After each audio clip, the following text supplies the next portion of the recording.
It is. Look at it, it's quite impressive. Yeah. Very nice. So we all watch this? And then Jesse brought his junior tennis team in, and afterwards I started hitting balls. And when I talked to him in the park the next day, and he was like, Down at the King County Ballroom, right by the stadium.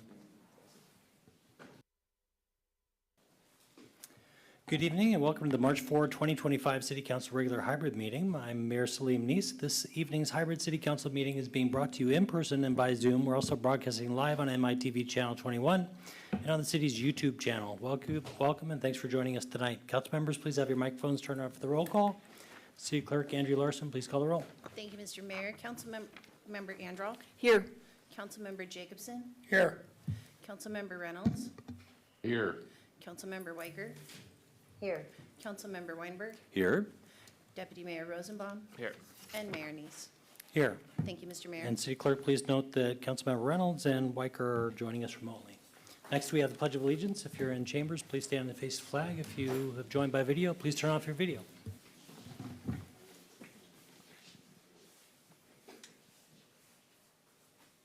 I pledge allegiance to the flag of the United States of America and to the republic for which it stands, one nation, under God, indivisible, with liberty and justice for all.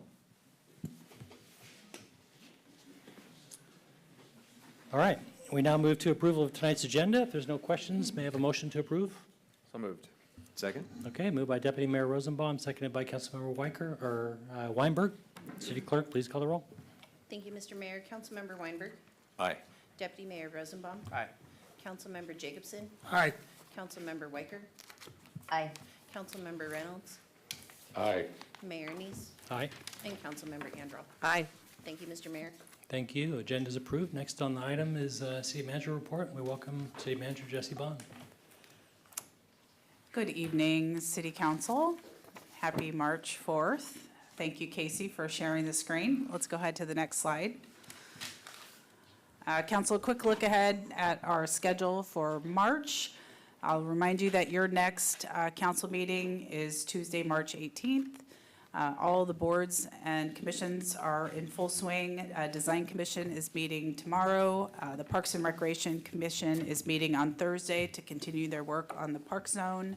And the Utility Board is meeting next week. As a reminder, our meeting calendar is maintained on our website at the link at the bottom of the screen. Next slide, please.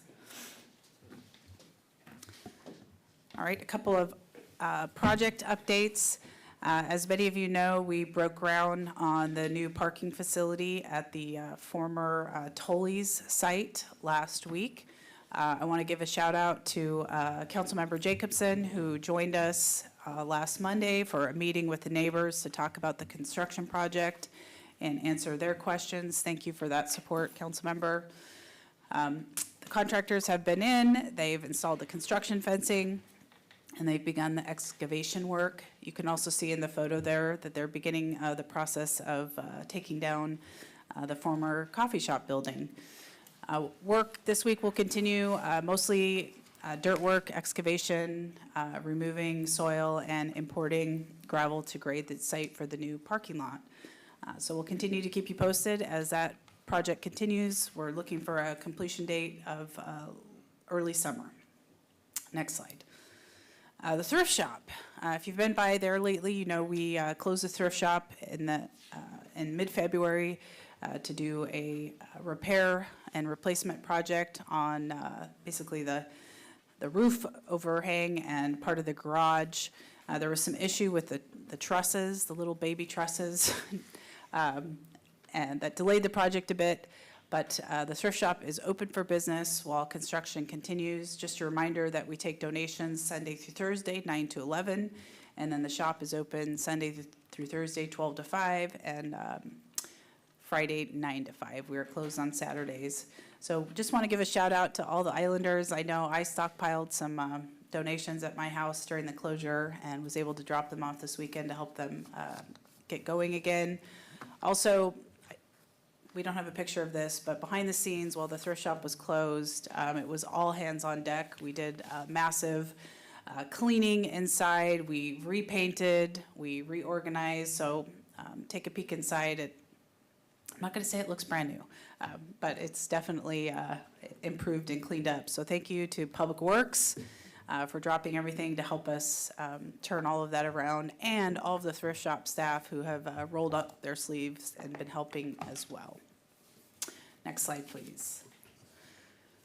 Switching to an infrastructure project update. As you know, we are well underway with many water system improvement projects. This one in particular involves the replacement of over 6,000 linear feet of undersized and aging cast iron water mains, which are problematic for us from time to time. So we'll be replacing that pipe and also making accompanying improvements to the stormwater infrastructure. You can see the little highlights there on the map. This is along 86th Avenue Southeast and 84th Avenue Southeast.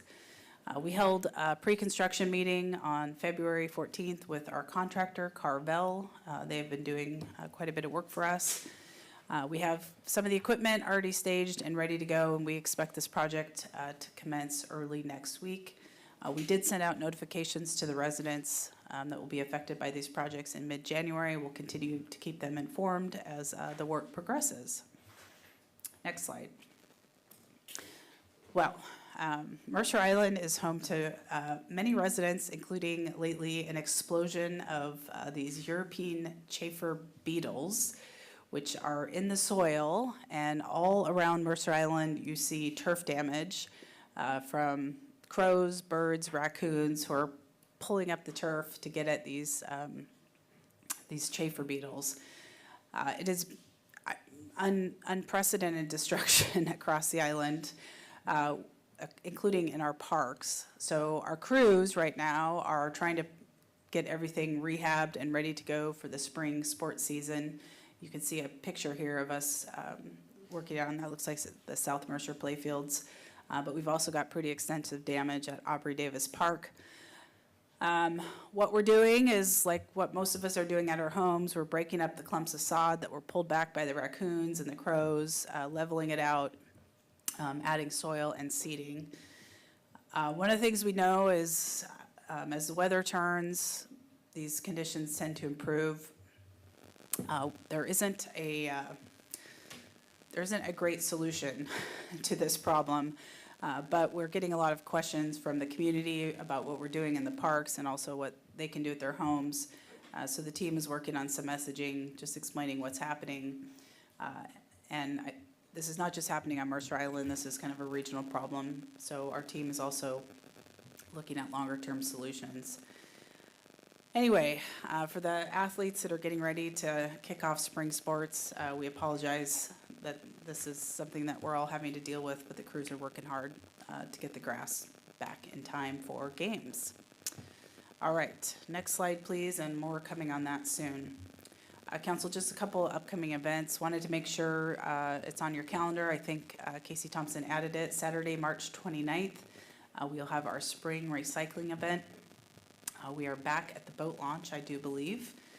This is a great opportunity to unload old equipment, hardware, appliances, and other household items.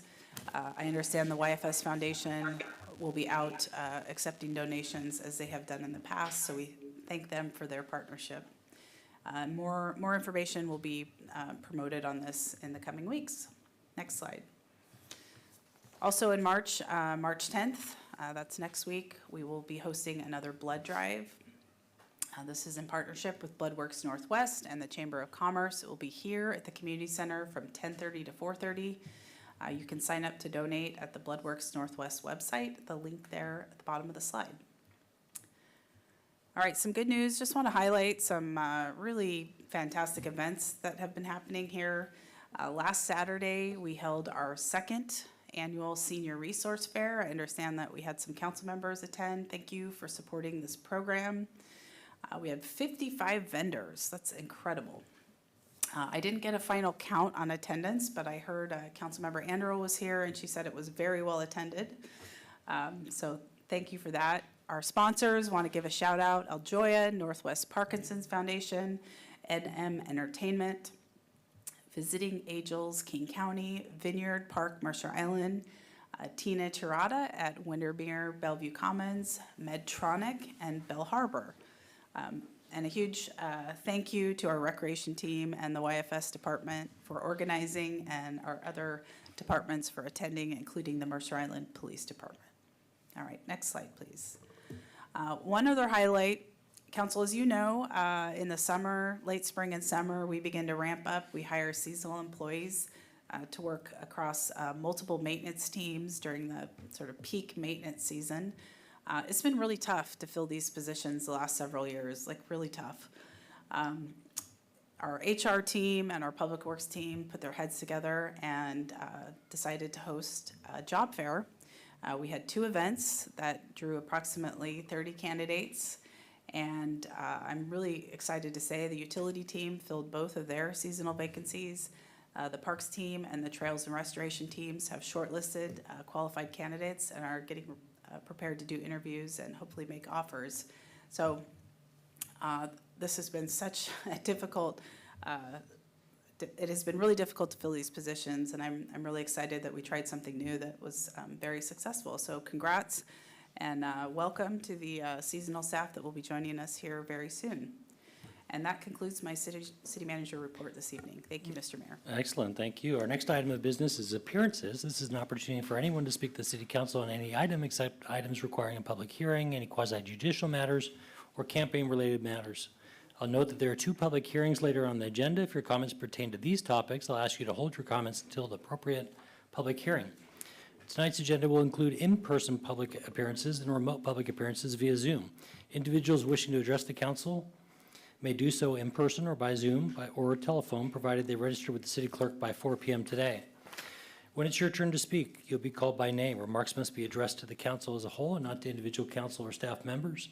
Any person making personal, impertinent, or slanderous remarks who becomes boisterous, threatening, personally abusive while addressing the city council may be requested to leave the meeting.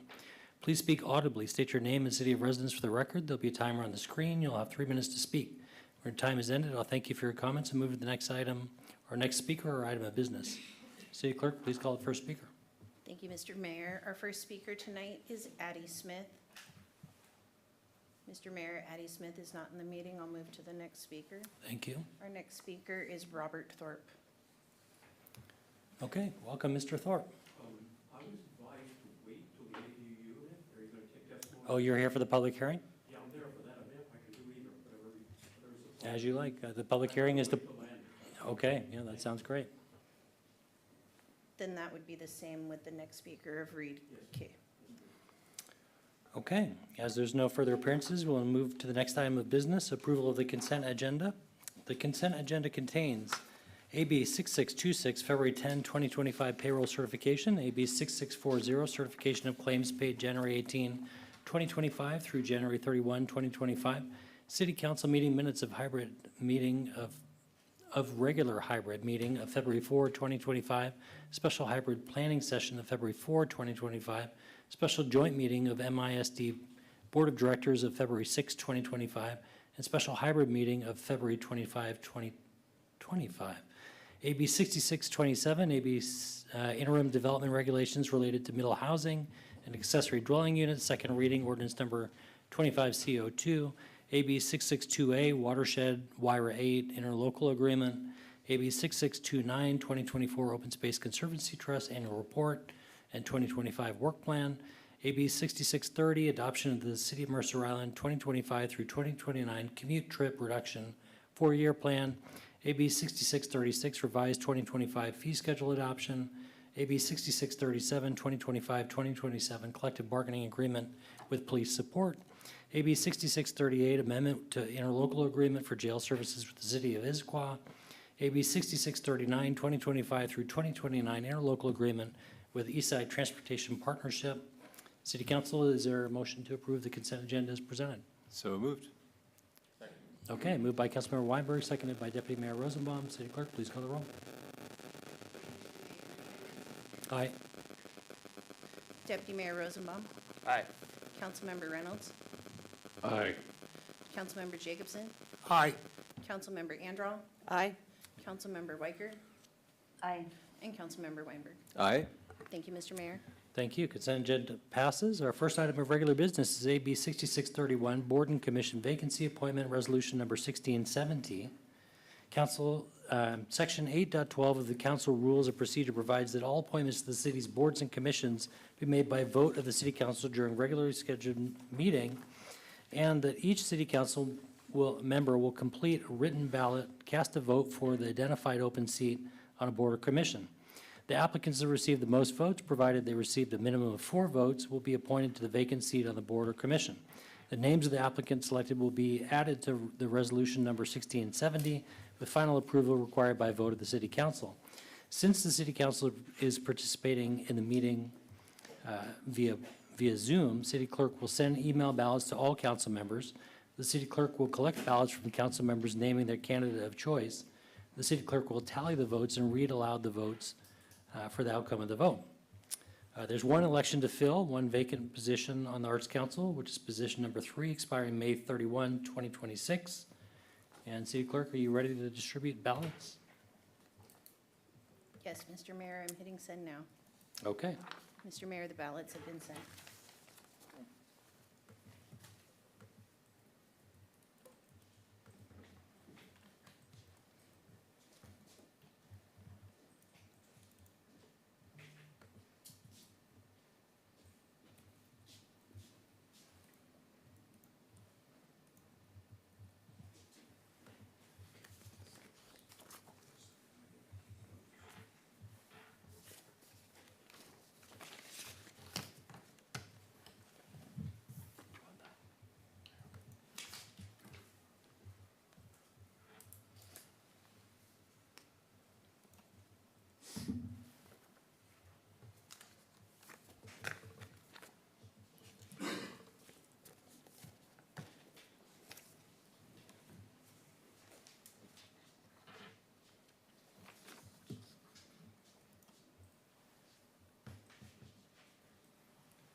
We're just waiting for one more ballot, Mr. Mayor.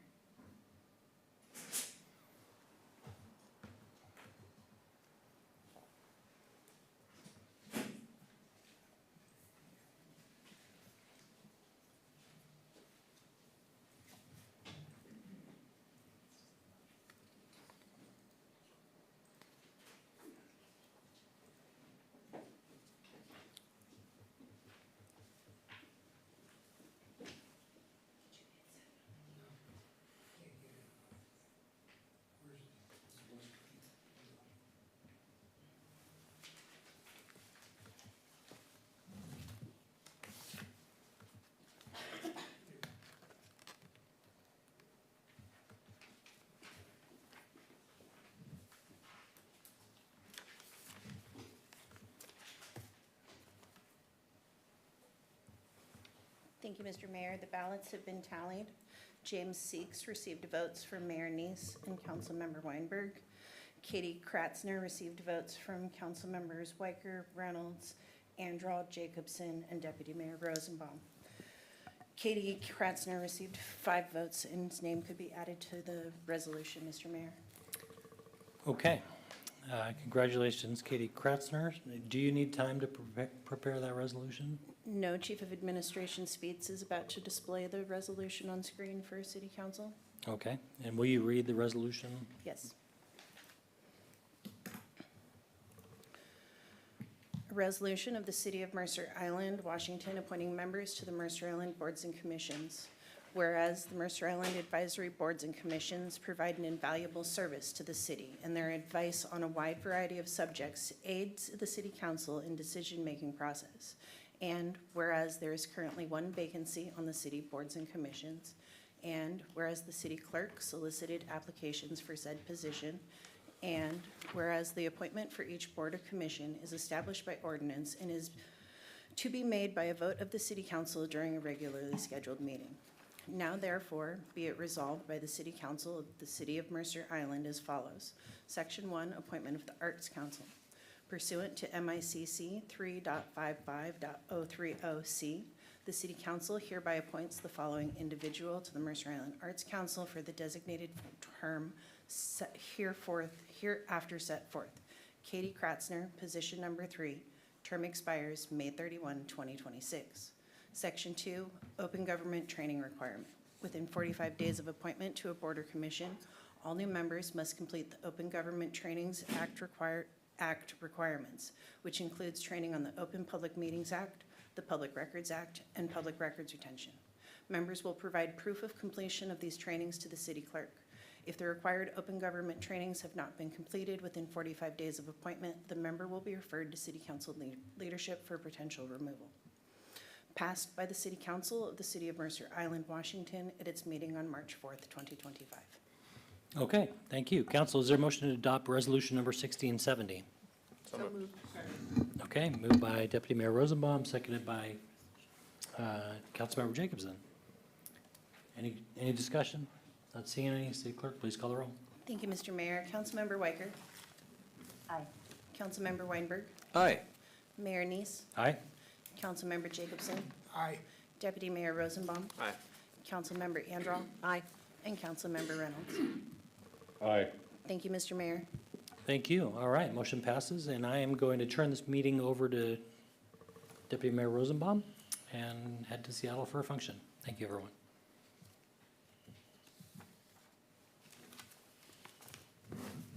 Okay. Our next regular business, our next item of regular business is AB 6632, public hearing on interim regulations related to unit lot subdivisions, SB 5258 in Title 19 MICC, first reading ordinance number 25C-06. First, we begin with public hearing. Public hearing is now open as of 5:21 p.m. Individuals who register with the city's clerk's office before 4 p.m. today may make a public comment on this agenda item. You'll be called by name when it's your turn to speak. Please speak audibly, state your name and city of residence for the record, and limit your comments to 3 minutes. City Clerk, is there anyone who has testified, or excuse me, who has signed up for public comment that wishes to address the council? Yes, Deputy Mayor, we have two people who have signed up to speak tonight. Would you like me to call the first one? Please. First speaker tonight will be Robert Thorpe.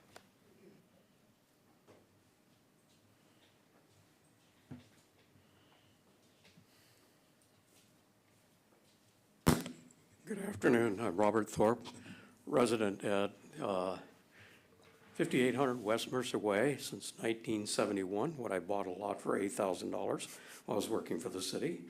I bought another lot for $500,000. It's West Tibble. So I didn't realize some of the conditions for ADU. I thought be 4 years ago. Wendy Weicker knows this because she's been with the Boy Scouts with me at the Emmanuel Church.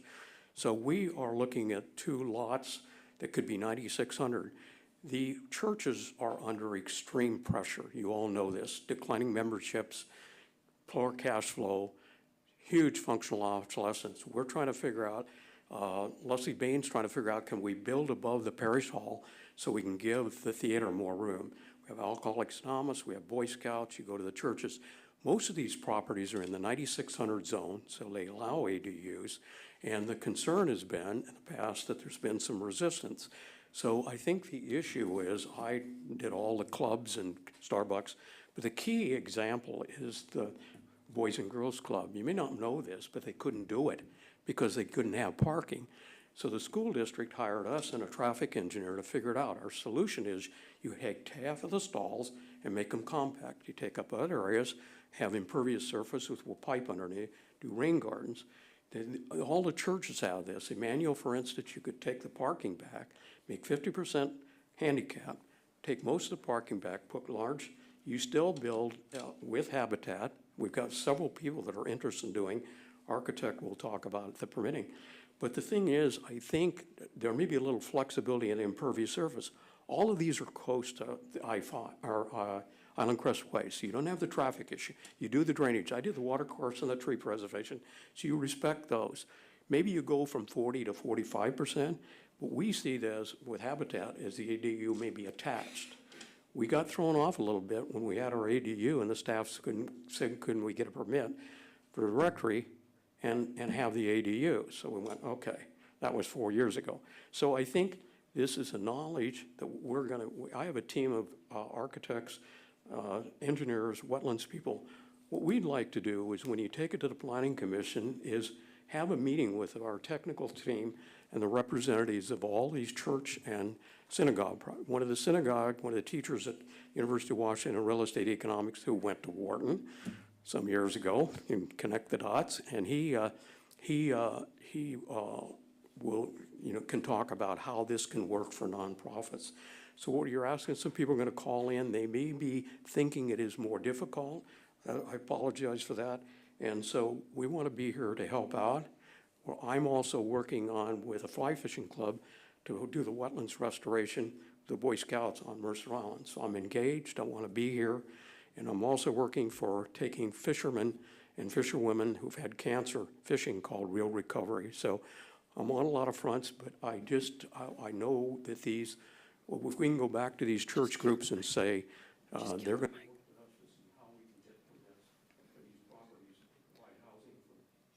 Deputy Mayor, would you like me to call the next speaker? You got close. Thank you, Mr. Thorpe. Our next speaker is Reed Cahill.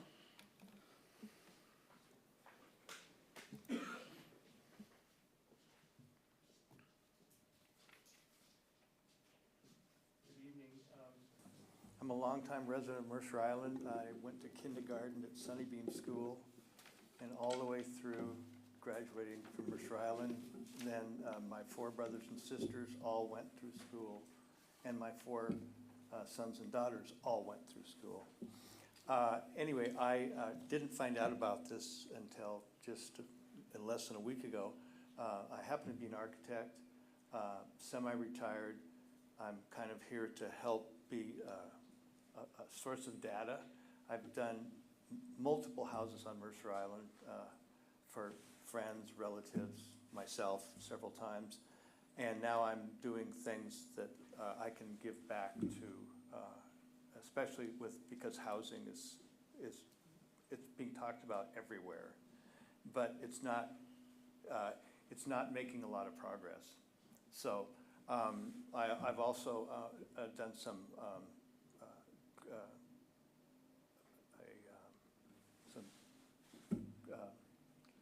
graduate classes in affordable housing when I went to Harvard a little while ago. But anyway, back when Harvard was leading affordable housing in the country.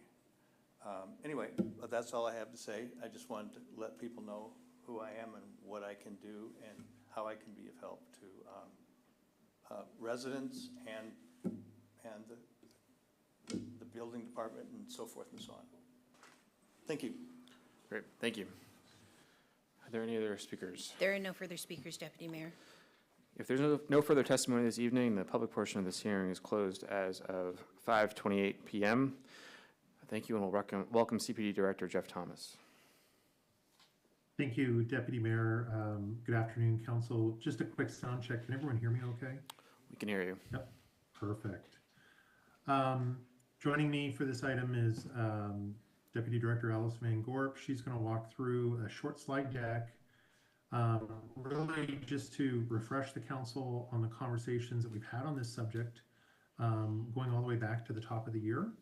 And you'll recall we were having a larger middle housing conversation at the beginning of the year, and then once we got through the first couple of conversations, we broke the project into 2 pieces.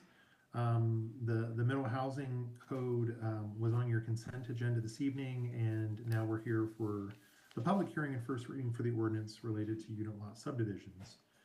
This is all tied to Senate Bill 5258 from 2023, and we are doing our best to comply with the laws that are provided to us these days. So with that, Allison, take it away, please. All right, I just have a short PowerPoint to run through to kind of recap where we've been and what we need to do in the next couple of meetings on this issue. Okay. So I'm just gonna go over the legislative requirements and our approach, what's included in the ordinance that we're reviewing tonight, and next steps. So just as a reminder, we've been looking at these three pieces of legislation. We started off considering them together at the top of the year. Earlier tonight, the council adopted ordinances related to middle housing and accessory dwelling units, the first two pieces of this work. And now we're looking at the unit lot subdivision piece, the requirements that come from SB 5290. This will be a type of short subdivision where up to 4 unit lots can be created from a single parent lot. It allows for fee simple ownership of these new child or unit lots, which creates a less expensive way to produce housing. So we're taking kind of a two-phased approach with this, just as we did for the other pieces of legislation. We're looking to meet the minimum requirements with interim regulations, and then we'll come back to adopt permanent regulations in the future and looking to tailor those to the needs of Mercer Island. So just as a refresher on what unit lot subdivision is, I'm bringing back some of the graphics we looked at last month. So essentially it will allow a property owner to take their existing parent lot. The dimensional standards in the code today will continue to apply. So things like setbacks, lot coverage, gross floor area allowances will continue to apply to that parent lot. You know, if the lot has a house or accessory structures on it today, they could remain there. New things could be built as well. In this example, it shows 2 new unit lots being created, each with a separate ADU while maintaining that existing home on the 3rd unit lot. Often these types of developments will have shared ownership for the access and or parking.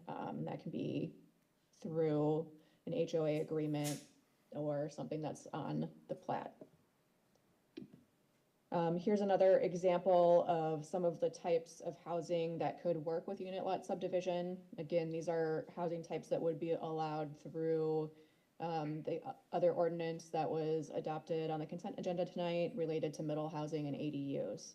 So we now will be allowing up to 2 ADUs on a lot, as well as 2 to 4 middle housing units. And those could be things like the duplexes shown here or townhomes as on this 4th example.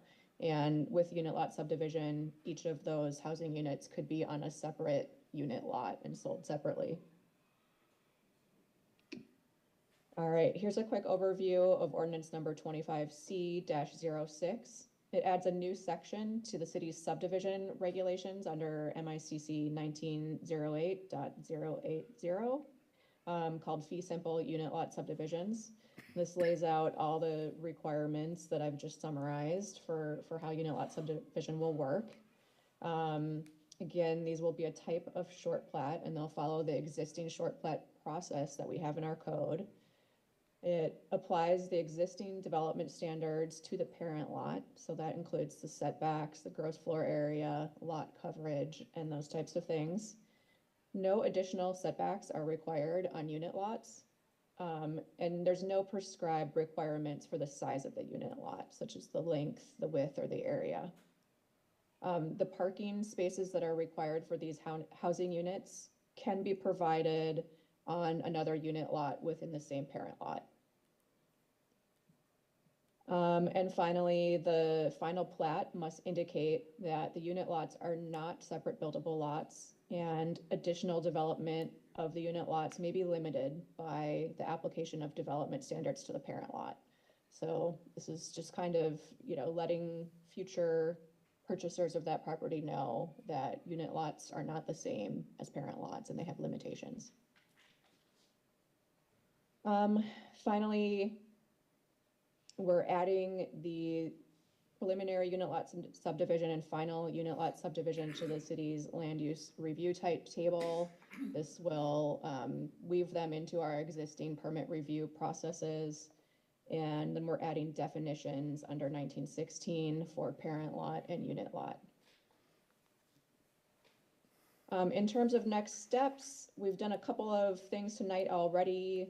Ordinance number 25C-02 for middle housing and ADUs had its second reading and was adopted. Same with an update to the impact fees in the fee schedule so that we are now going to be charging impact fees for middle housing and ADUs. Those both go into effect on June 30th. And then that will be the same for this ordinance we're considering now, Ordinance 25C-06. We are planning to do a second reading at the next meeting on March 18th, and if adopted, that will also be effective on June 30th. That's the end of my presentation. Great, thanks, Allison. Councilmember Anderall. Yeah, thanks. On the slide that describes the ordinance itself, it says that the ordinance makes it clear that the unit lots are not separate buildable lots. Can you kind of explain what that means to me? Because they are lots and they're going to be built upon. So how does that definition differ from what it sounds like? Because it's... Well, it's meant to indicate that these unit lots are really a subset of the parent lot, and many of the development standards apply to the parent lot. And so you can't look at the unit lot as a standalone entity because you need to consider it with the regulations that apply to the whole parent lot. So even, 20, 30 years down the line, when all these unit lots are owned by separate people, they still need to consider how the regulations apply to the parent lot. And that can limit what you can do on the unit lot going forward. Okay, and when you say that there's no size limitation on them, so the unit lot could be 500 square feet and a 500 square foot structure could be erected on it because there's no setbacks? Yes, that's correct. The size of the unit lot is only restricted by the size of the structure and that it needs to fit within the parent lot, along with whatever other unit lots are created. But this does allow flexibility for existing homes to, say, carve out a part of their backyard to create a separate ADU that could be sold separately, or to sell a portion of that land to a developer to create an ADU or a middle housing unit. This is a way that existing homeowners can access capital to help offset the cost of their home. If they were to have financial challenges in the future, for example, that's a way that someone could stay in their home. That was expressed in the intent of this legislation. When you read through it, the legislature was looking for ways to help produce lower cost housing and help reduce the costs of home ownership for people that have homes. Okay, thank you. Councilmember Reynolds. Yeah, kind of a follow-up comment to make sure I understand, and then a question related to that. I think what you're telling me is that things like lot coverage ratios are based on the parent lot, and then the sublots or unit lots can do whatever the heck they want, correct, so far? Yes. In terms of lot coverage? So let's say hypothetically, somebody had a parent lot where the overall lot coverage with the design they had was 35%, and the limit is 40. So they built these units, and then they sell them off, and then somewhere down the road, somebody wants to build something more on one of these unit lots. I think they could make it bigger as long as the parent lot didn't go above 40. Is that correct? That's correct, yes. So the unit lots are somewhat codependent on each other, because if your neighbor built something to take up that slack, that would stop you from being able to do it. Is that correct? Absolutely. Strange world. Okay, that's what it is, but I just wanted to make sure I understood. Thank you. Mm-hmm. Well, it might promote good relations amongst neighbors, or the exact opposite. Any other questions? If not, is there a motion to set ordinance number 25C-06 for second reading on March 18th, 2025? So moved. Second? Moved by Councilmember Anderall and seconded by Councilmember Weinberger. City Clerk, please call the roll. Thank you, Deputy Mayor. Councilmember Anderall. Aye. Mayor Neese is absent. Councilmember Jacobson. Aye. Councilmember Weinberg. Aye. Councilmember Reynolds. Aye. Deputy Mayor Rosenbaum, Aye. and Councilmember Weicker. Aye. Thank you, Deputy Mayor. Thank you. Our next item of regular business is AB 6633, public reading on interim regulations in MICC 19.16.010 related to emergency shelters and housing, traditional housing, and permanent supportive housing. First reading ordinance number 25C-05. First, we begin with public hearing. The public hearing is now open as of 5:39 p.m. Individuals who register with the city clerk's office before 4 p.m. today may make a public comment on this agenda item. You'll be called by name when it's your turn to speak. Please speak audibly, state your name and city of residence for the record, and limit your comments to 3 minutes. City Clerk, is there anyone who has signed up for public comment that wishes to address the council? Deputy Mayor, there was no one who signed up to speak on this item. Okay, if there's no further testimony this evening, the public portion of this hearing is closed as of 5:40 p.m. Thank you, and we'll welcome CPD Director Jeff Thomas. Thank you again, Deputy Mayor. Molly McGuire, Senior Planner, is joining me for this item, and she, again, similar to the last item, will have a short presentation for the council, refreshing the council on this subject. I will point out this item is related to House Bill 1220, which is a 2021 product of the state legislature. We have actually had these interim regulations in place now for 3 years, at least 3 years, and they continue to be renewed. I do anticipate there was some guidance from Commerce that came out late last year that relates to this subject. I do anticipate we are going to get this onto the permanent regulation work program. Might not be in 2025, but most likely at the top of 2026. So you may see one more renewal from us on this subject before we bring you a Planning Commission recommendation on permanent regulations. With that, Molly, please take it away. Yeah.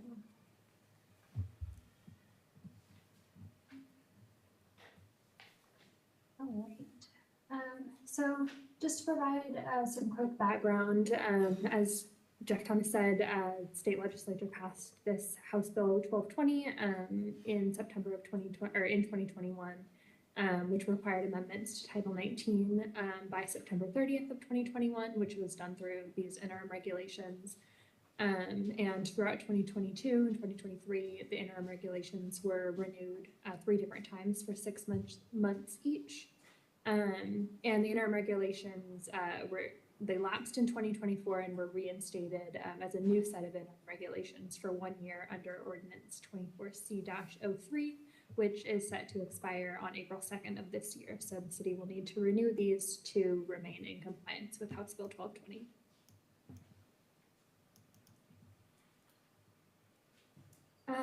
As a reminder, House Bill 1220 requires cities to allow transitional or permanent supportive housing and indoor emergency shelters and housing in all residential zones and zones where hotels are allowed. So there are also requirements where the regulations regarding occupancy, spacing, and intensity must be reasonable and cannot prevent the siting of a sufficient number of housing units necessary to meet the projected need. In 2024, Commerce published guidance referred to as the STEP Housing Guidance, which is related to spacing requirements and other issues in House Bill 1220. And as Jeff said, we will be looking at these regulations or this guidance to see if updates need to be made regarding siting and or spacing and other regulations for compliance. To summarize Ordinance 25C-05, it would renew the interim regulations established last year with no changes, and this consists of amendments to the definitions of social service housing and special needs group housing to comply with House Bill 1220. So the recommended action tonight is to hold a public hearing and schedule ordinance number 25C-05 for a second reading on March 18th. And that is the end of my presentation. Great. Thank you, Molly. Any questions? Seeing none, is there a motion to set ordinance number 25C-05 for a second reading on March 18th, 2025? So moved. Thank you. Second. It's moved by Councilmember Jacobson and seconded by Councilmember Anderall. City Clerk, please call the roll. Thank you, Deputy Mayor. Councilmember Weicker, Aye. Councilmember Weinberg, Aye. Deputy Mayor Rosenbaum, Aye. Councilmember Andral, Aye. Mayor Neese is absent, Councilmember Jacobson, Aye. and Councilmember Reynolds. Aye. Thank you, Deputy Mayor. All right, our last item of regular business is AB 6334, Second Public Safety Maintenance Building Design Workshop. Welcome, City Manager Jesse Bond. Thank you, Mr. Deputy Mayor. May I request a 5-minute recess so we can reset the room? Sure. The council will be in recess until 5:50 PM. Thank you.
right, the time is now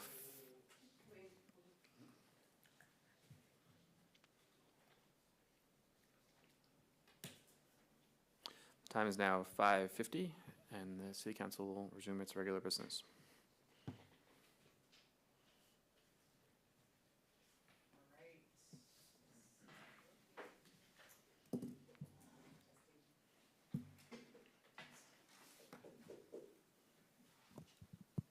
Now it is. All right.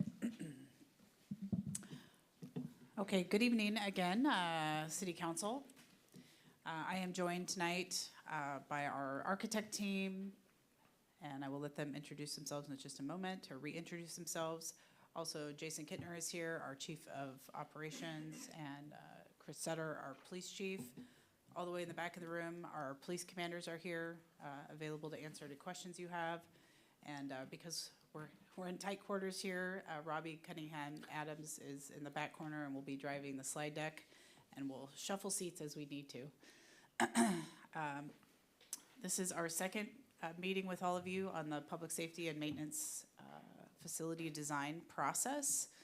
And I'll just remind you, this is designed to be interactive. So while we have a slide deck to show you, and Aaron will be leading most of the presentation, we'll be taking frequent breaks for feedback, dialogue, and questions. Let's go to the next slide, please. Tonight, we're going to take a look at the broader goals and objectives of the schematic design. One of the things that we need to talk about is, future capacity of the building. How do we want to plan for, anticipate potential changes? Probably more importantly, the potential for growth in this facility. That includes things like looking at where the primary building is sited.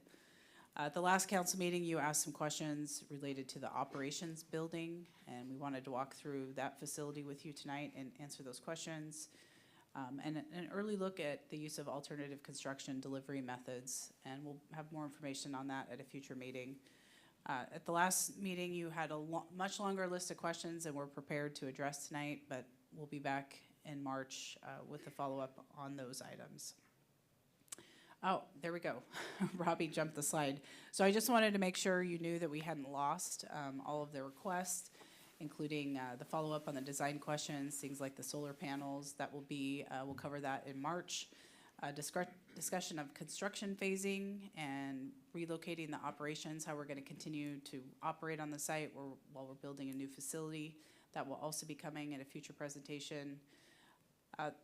We've got some slides in tonight comparing what we have now to what we're proposing, but we haven't really done the complete analysis on that yet. It's a lengthy discussion. Based on the questions that you sent me, I think you are asking us to do that, so we'll prepare for that follow-up at the next meeting. And then as we get through a couple more meetings, we'll also be back to you with an updated cost estimate. Internally, in the month of March, I am meeting with our staff teams that will be working in this building and giving them an opportunity to provide feedback on the design. So that work is happening as well. Next slide. All right, Aaron, I think you're taking it from here.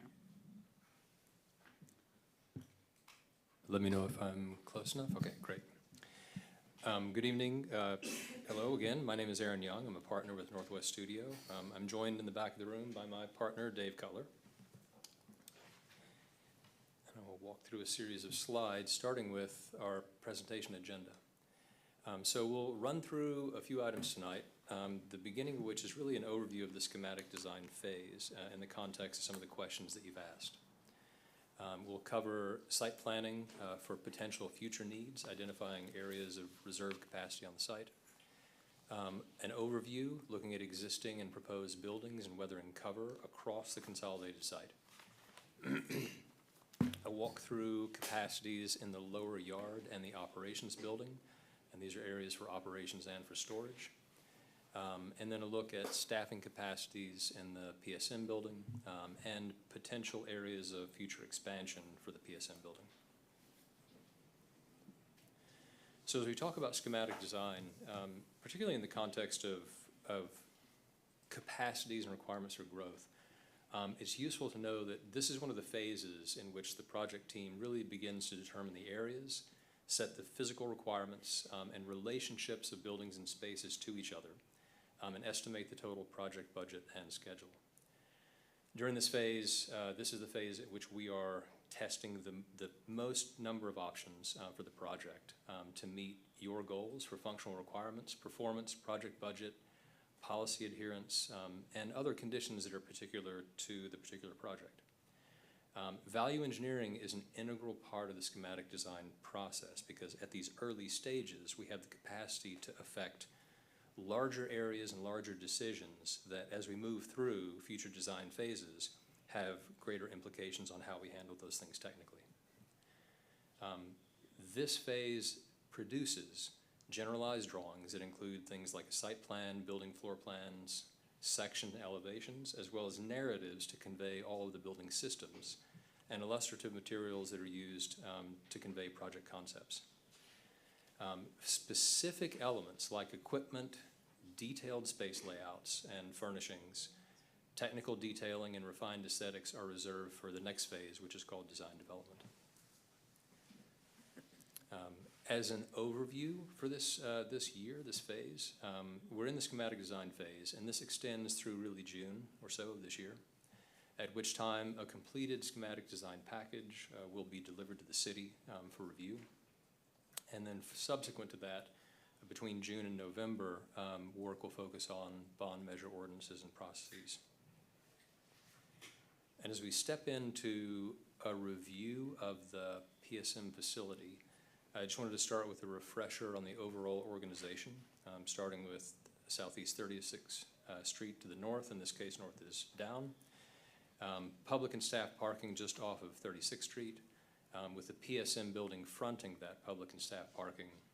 The yard areas for the operations building and covered vehicle and equipment storage, along with the upper yard, are south of that and uphill. Now, as we talk about site planning for potential future needs, the real big item is identifying reserve space on the site for future capacity or future growth or new facilities that may need to come online. And just to continue the refresher on the organization of pieces on the site, this really looks at the consolidated sites that the city owns, starting with Southeast 36th Street now on the north. North is up. Public and staff parking, the PSM building, operations building that should say the western lower yard, and then the upper yard beneath that leading down to 40th Street. Now, in this configuration, the reserve capacity for potential future needs on the site resides on the northern end of the site. So as we think about potential for new facilities or reconfiguration, as everything has been pushed to the south, the area that you as a city have for future growth resides on about 2¼ acres of land abutting Southeast 36th Street. And we'll talk about constraints for yard area and land, including some critical areas later in the presentation as they relate to the southern portion of the site and the lower yard. As we begin to look at comparing some of the existing and proposed buildings and weathering cover, we'll talk about 3 areas. A high-level look at the existing and proposed building areas, the kind of building coverage on the site, the existing covered storage and operations areas, and the proposed storage and operations areas that are covered. Looking at the 2 site plans, the existing site plan on the left and the proposed site plan on the right, we can see some of the differences. In the existing site plan, the former City Hall occupies the portion of the site closest to Southeast 36th Street, with the temporary MIPD facilities located in the parking lot just to the south, the Public Works building and yard south of that. In the proposed configuration, public and staff parking occupies the area closest to Southeast 36th Street, with the Public Safety and Maintenance building south of that, and the operations building and yard areas remain consolidated in the southern portion of the site. Now, comparing the existing and proposed buildings is a big task, particularly when we talk about the existing buildings. We provided a high-level overview, really, of gross areas occupied by buildings on the site. and this is not necessarily by use, identifying that things like the former City Hall square footage represent square footage that is in use by more than just the Public Works, Customer Service, IT and GIS staff, and MIPD. But when we begin to look at all these facilities in total, we see that the existing buildings covered about 50,000 square feet on the total existing site. The proposed buildings cover about 74,000 square feet on the existing site. When we begin to look at this in detail, we'll see in the granularity a lot of the differences, but we wanted to highlight some of the reasons, the big reasons for that change. Some existing programs or uses within the existing facilities just had inadequate provisions, inadequate space. And there are other spaces, other operational and storage spaces that are enclosed in the proposed buildings that were non-existent as enclosed conditions in the existing spaces, and I'll highlight a few of those. As we look to some of the photographs that we took and interviews we held during the walkthroughs, we could see, for example, these are offices in the existing Public Works building that had taken over some of the shop areas quite a long time ago. And we have conditions like desks sitting in front of doors, very narrow and shallow work surfaces, circulation that's very tight between desks. In short, really kind of squeezing as many people into these spaces as you can.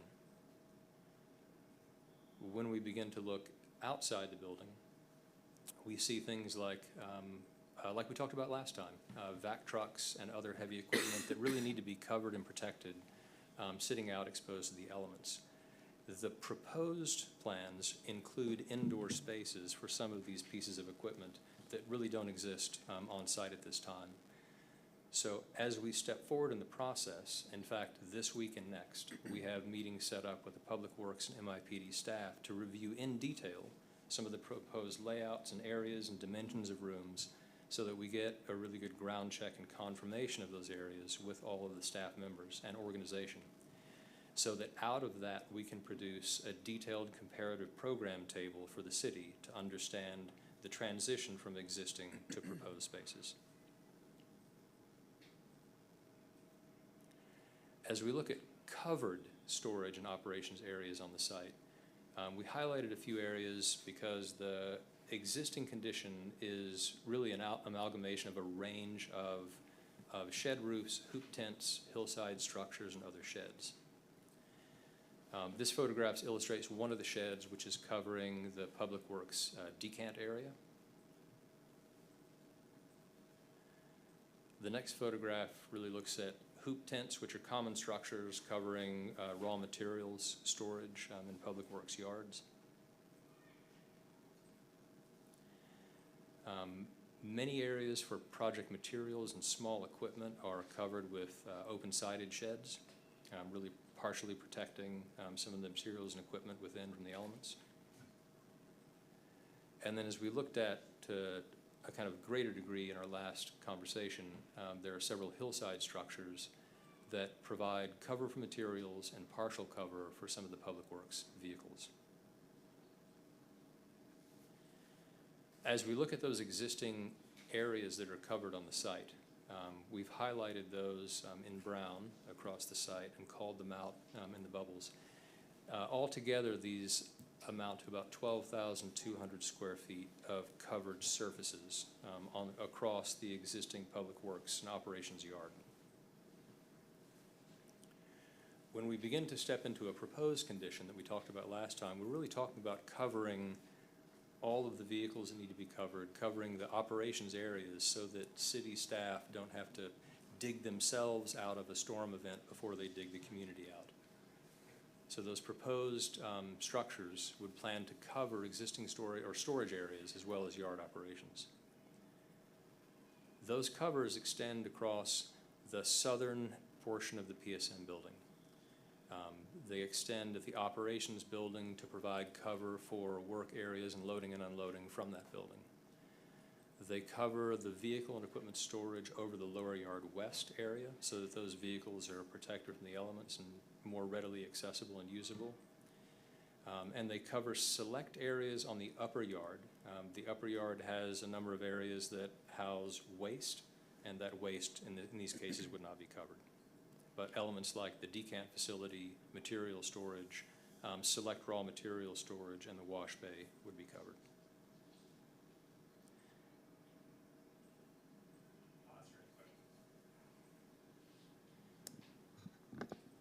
Any questions? Councilor Jacobson. And what, who's gonna do the value engineering analysis, at what point?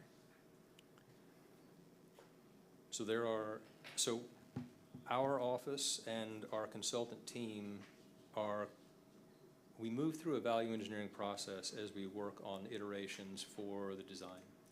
So one example of that would be in the last time we visited with you, we have high-level covered structures that extend across buildings and certain open areas outside the buildings.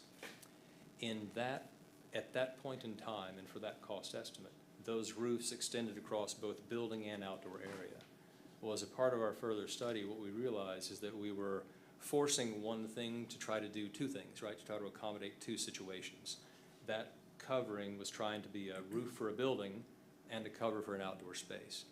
So as a part of that value engineering process, we've separated those two things so that they can each respond to their own parameters, and one of them is not artificially driving the other one to be forced into circumstances that it's not suited to act within. So frees up structural decisions, frees up material decisions, frees up decisions about what to insulate and where to stop that insulation, so that we can really continue to right-size the costs and technical detailing as we move forward.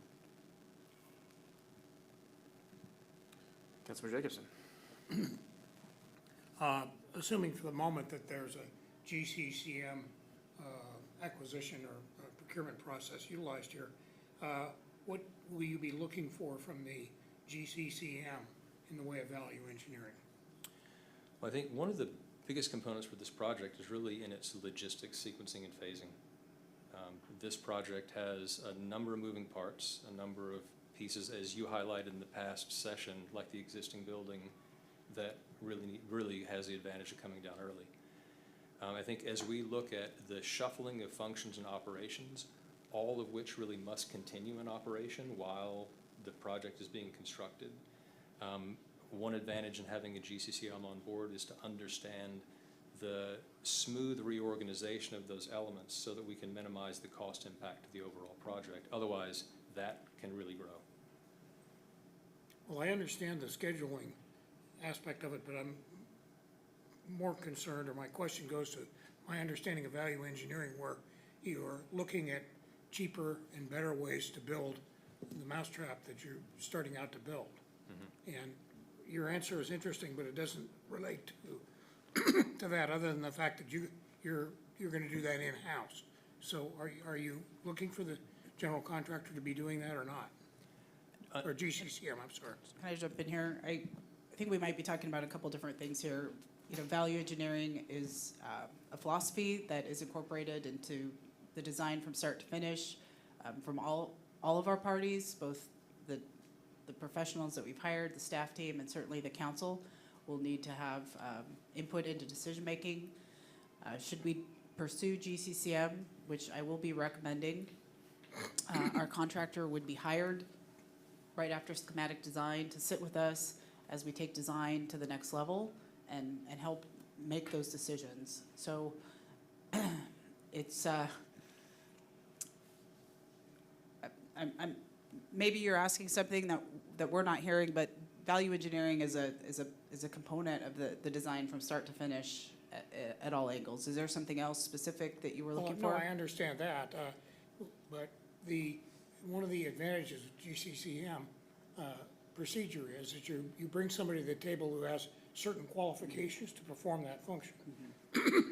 Among those qualifications is taking a look at the cost of building something and saying, you want to do X, you can accomplish, or your goal is X, you can accomplish X by something different from what your either schematic design or developed design, depending on where you are in that process. And that's, if we don't do that, or if we're not looking from that input from a contractor from a cost perspective, I think we're missing a boat. So that's Well, I just want to be clear. It will be my recommendation to pursue GCCM. So if somehow it was interpreted that that is not the direction we're going, that is incorrect. That is a decision that the council will make in a couple of months. At the same time, you're making a decision to place the bond measure on the ballot. So that will be my recommendation. Well, I understand that, and I would think anything different would be questionable from a judgment standpoint, from accomplishing all the goals we want to without overloading the staff. But that's important. I've got another question, different question. Let me hop in. I've got a question. Aaron, I don't know if this is a better question for you, for Jason, but when you think about the covered facilities in terms of material storage or vehicle storage, how is the thought process there between enclosing that space and some level of climate control versus an opening? Obviously, it's pretty tempered here, but I imagine there would be some advantages of closing some of these things up versus even if they're long and tall.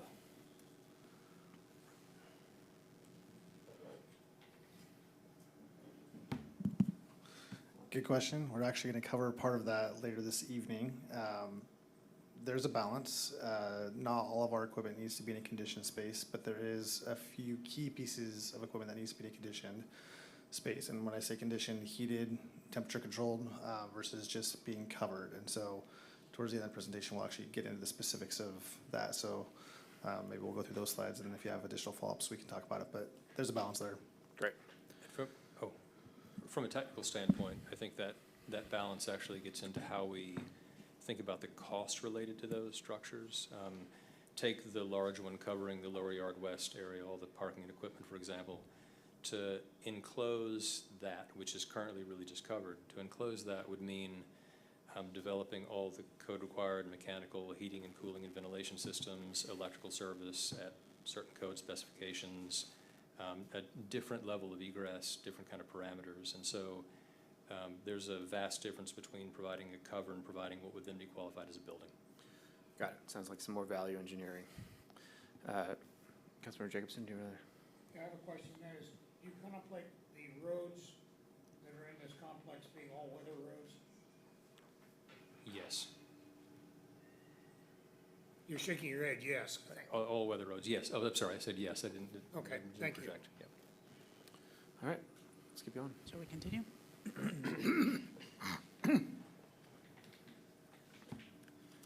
Okay, jumping into a closer look at the lower yard.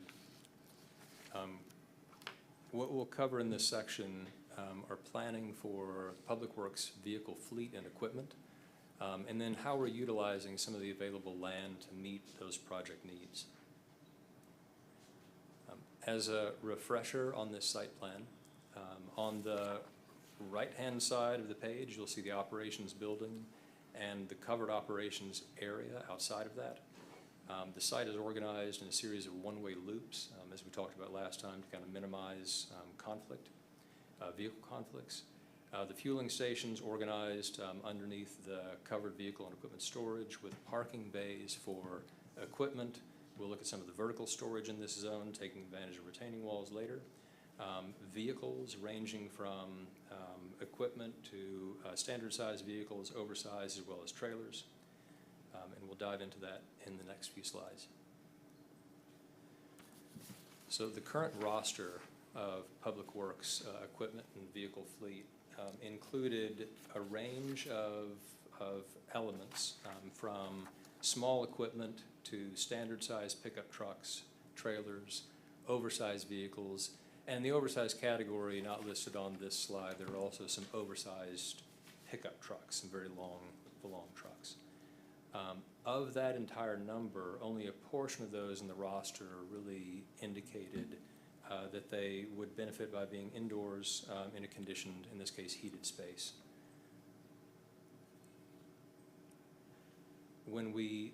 And we'll look at the operations building and the Lower Yard West, and then we'll sum these two up together.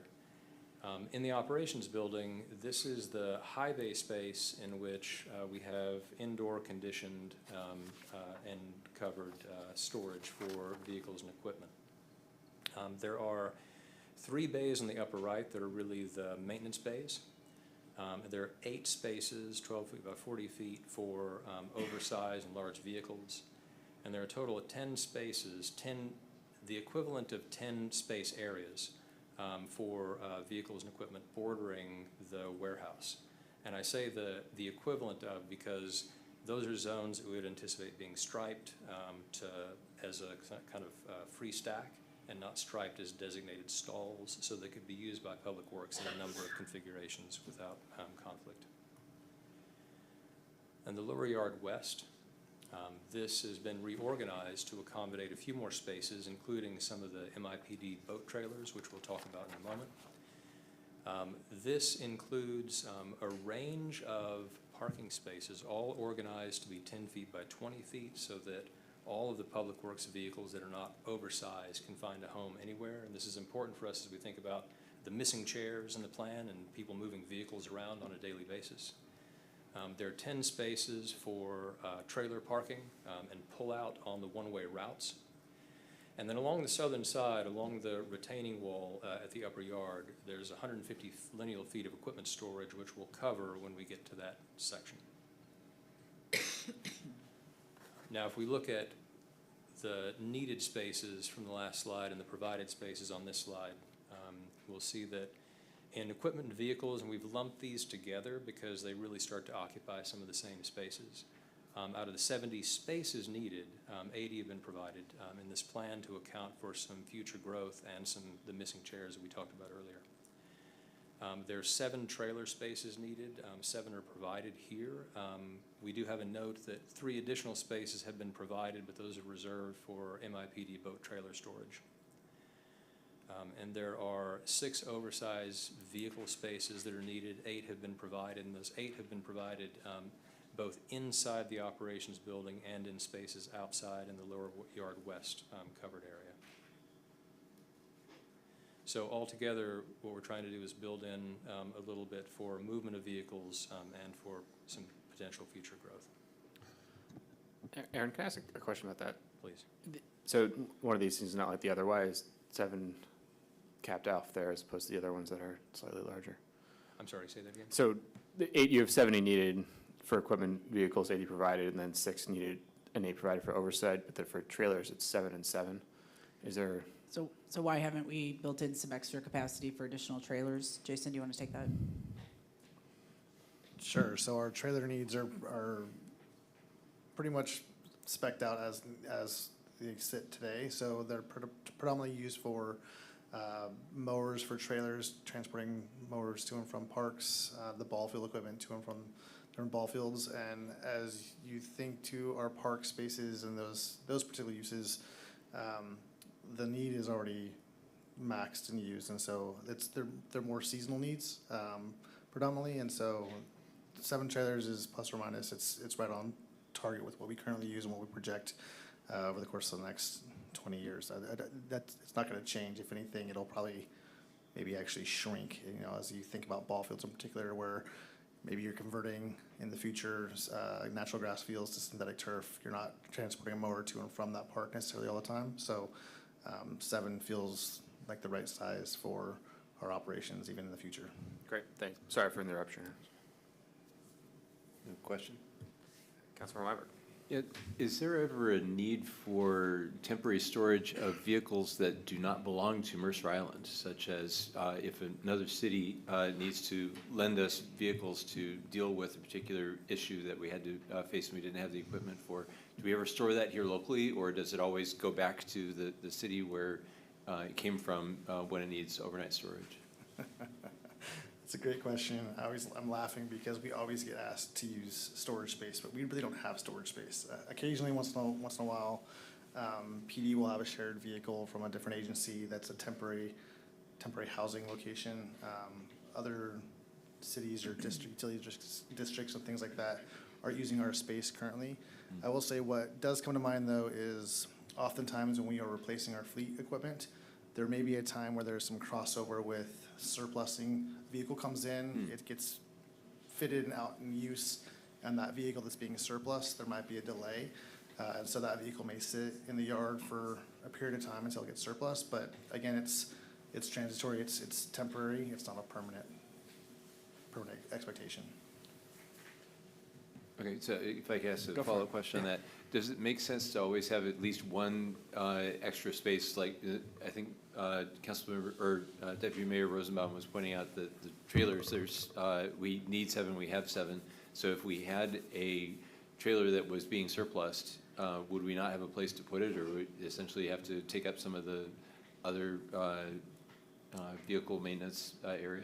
We talked about that last week with the design team a bit, and I'm confident that there are some other spaces that aren't necessarily programmed in this layout that could provide that temporary spot without having to create a designated, hey, here's your temporary parking location for those additional vehicles or equipment that needs to go to fleet surplus. But there are some of those pieces worked in here, but we want to be careful and mindful of that with our team, because we want to be pretty prescriptive in terms of where things are going and how it's used and make sure it functions correctly.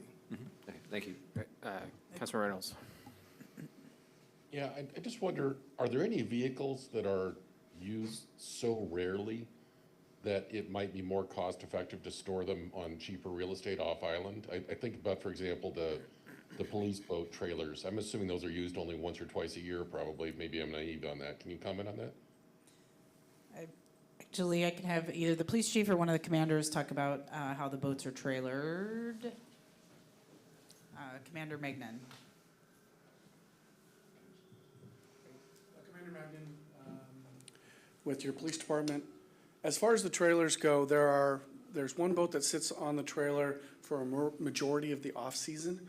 We would want that to be stored in a facility like this where it is secure, it is covered, it's not open to the elements or open to tampering.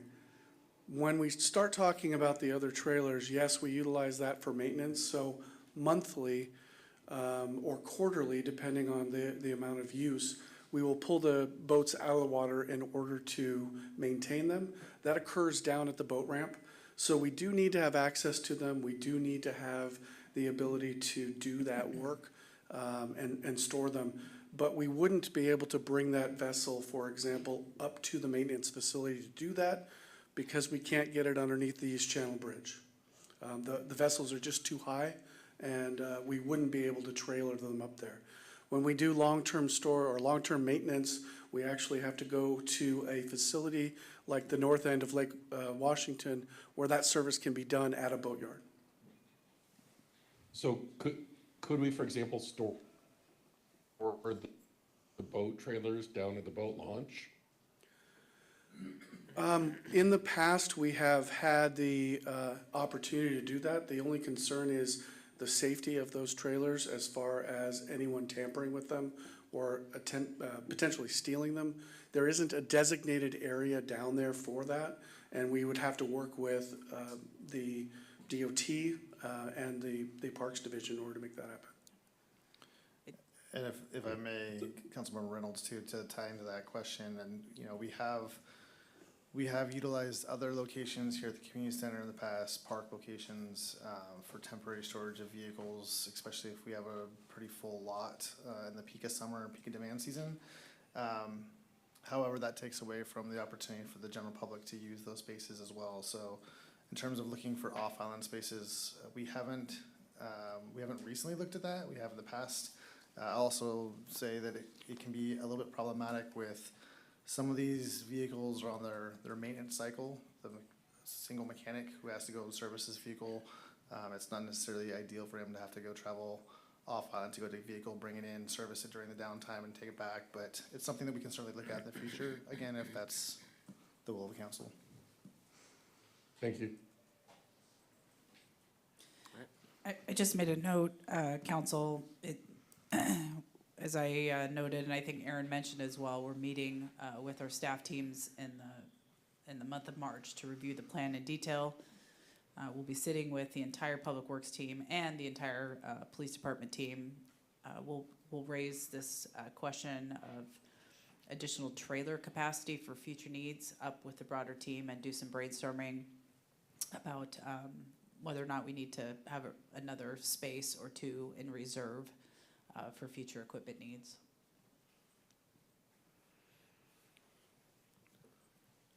right.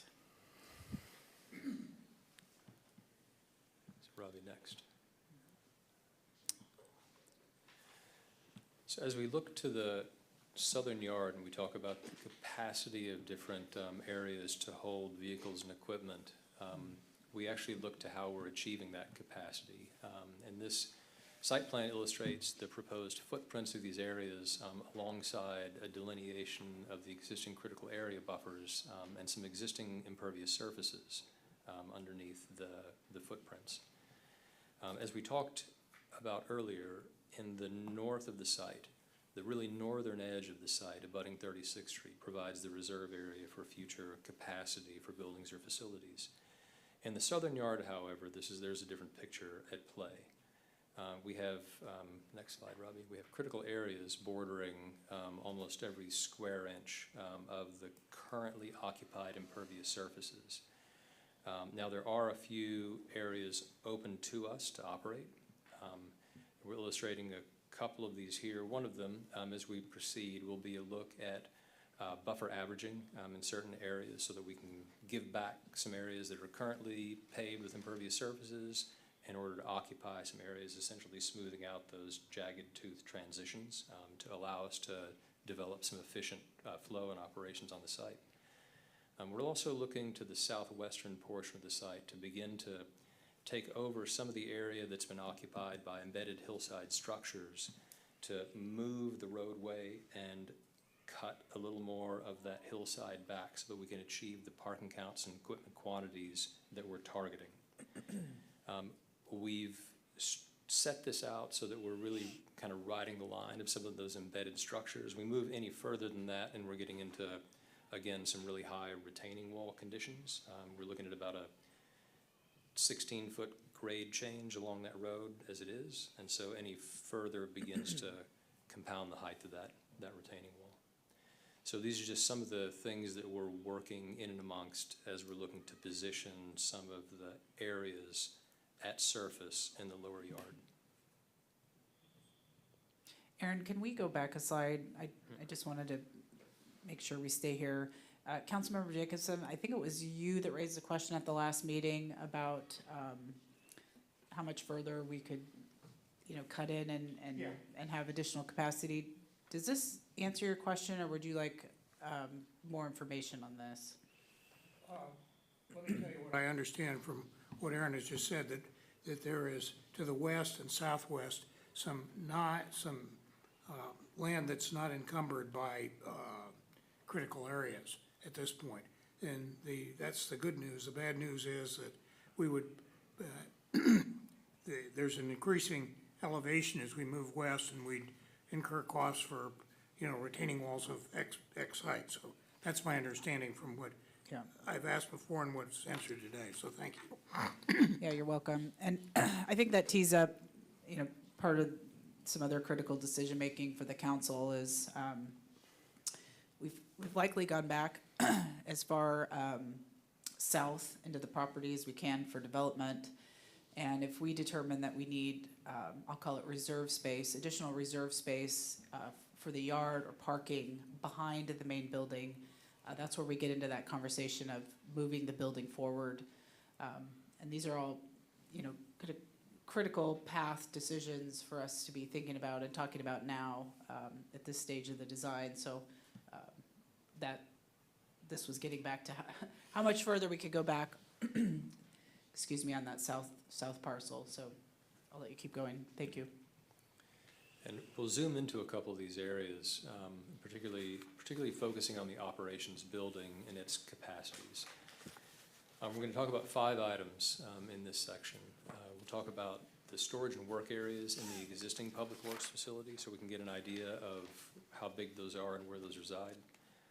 The storage and work areas in the proposed operations building. And when we talk about work areas, we're really talking about workshops and shop areas, not officing areas.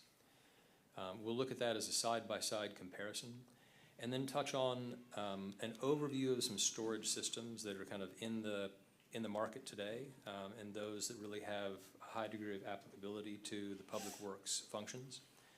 And then we'll look at one of the needs, which is material laydown for large items and capital projects. So as we step into this, just orienting us to the position of the existing Public Works building on the southern portion of the yard. And this photograph illustrates, is really kind of focused on the shop areas and the warehouse entrances on the north side of that Public Works facility. Now, the floor plan of the Public Works facility highlighted here, identifying the maintenance bays on the northern side. In green, we've highlighted the area of the Public Works facility that is in use for a workshop at this time. And Aaron, just to qualify, so everybody knows, that we're looking at the current building, the existing building. Thank you. Sorry, yes, my apologies. The existing storage and shop areas in the existing building. The existing shop areas are highlighted in green. The existing warehouse and equipment and tool storage is highlighted in blue. Anything that is not highlighted is either in use as an office space or as restrooms or locker spaces or a lounge space. In the existing building, there are two 60-foot maintenance bays. We have a workshop area that totals about 1,500 square feet. And we have a warehouse and equipment tool storage divided amongst 3 rooms. That's a total of about 3,900 square feet with a cubic foot capacity of about 46,800 cubic feet. One thing we will point out here is the eccentric shape of the storage areas in the warehouse, and we'll touch on that later as we move to a proposed condition which has a much more regularized format. This photograph inside the existing warehouse illustrates one of the challenges that's posed by this early 1980s facility. For a warehouse today, it has a relatively low ceiling clearance, 12 feet to the underside of the beams. And its eccentric shape, those two things combined don't really contribute to efficient storage system planning in today's terms. When we take those things in mind and look at the future proposed operations building, just to get ourselves oriented, sorry, a lot of text on this slide. We look at the vehicular route through from the south, that vehicle entry moving up and through along the blue line out the north, with oversized vehicle parking and equipment on the lower right and the maintenance bays just above that. This is including 3 44-foot maintenance bays. Workshop areas and day and office use areas at the top of the page, at the top of the building. In the middle of the building is really the warehouse for materials, equipment, tool storage. This is kind of like the hub where everyone's plugging into on a daily basis. So we have vehicle and small equipment storage indoors on the right-hand side of that warehouse. We have loading zones and temporary operations parking for loading and grabbing materials and supplies. Outdoors in a covered area on the right-hand side. And as we move in to talk about that storage capacity, we have 3 basic areas to talk about. In the upper right, we have workshop areas that are set at right now at about 2,000 square feet, which we'll be reviewing with Public Works this week. EOC storage, which is set at 400 square feet, mirroring what they currently have, but set at about 4,000 cubic feet, looking at a 10-foot ceiling height for that, which can be increased. The warehouse is set to a regularized shape, organized around standard racking systems and forklift and man aisles, or person aisles. The warehouse and equipment tool storage area, is 4,500 square feet with an 80,000 square foot cubic capacity based on its ceiling height. Indoor to that warehouse, one of the questions we had last time was, hey, how about cantilever racking that we could use for these to increase some of the storage capacity? That is planned interior to the space at the storage areas for equipment and some vehicles. And that high bay racking accounts, even though it's only 360 square feet, it's about 7,200 cubic feet. And the cantilever racking really provides Public Works the ability to store long linear items, big timbers, pipe, and other sections that don't fit easily on palletized racking inside the warehouse. As we look at the floor above, or the half floor above, the mezzanine level, that mezzanine level has been broadened so that it covers the entry and the ingress and egress to the building on the southern and northern sides. That accounts for about 7,200 square feet and about 86,000 cubic feet. That mezzanine is covered but is exterior. So we have a warehouse that provides interior and climatized storage for equipment and materials and tools inside, and a mezzanine that provides open air storage but covered and protected for other types of material and equipment outside of the building. And if we could just stop for a second, Councilmember Reynolds has his hand up. Sure, I'm sure this is a silly question we've already thought of, but I'd just like to confirm and understand. If you go back to the prior slide, you're showing vehicles driving through that area. Is this area, the HVAC systems, the air circulation, isolated completely from the work areas around it so people don't have to smell running vehicles during their workday? Yeah, that's a good question. So, the areas that would have vehicle maintenance and vehicles stored do have both exhaust systems and captured exhaust systems that really plug into those vehicles as they're sitting idling or as they're being maintained in the maintenance bays. This is a pretty common setup for enclosed public works facilities. What about just while you're driving through? Is everybody around gonna have to smell the auto exhaust as it pulls through? High bay in the mechanical areas, on top of the workshop areas, and above in the ceiling are exhaust systems that are continually refreshing the air in that space.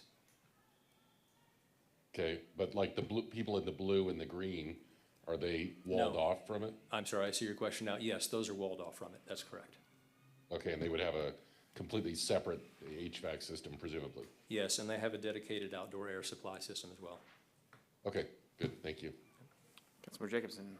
Did I correctly understand you to say that the access to the mezzanine storage is from the exterior?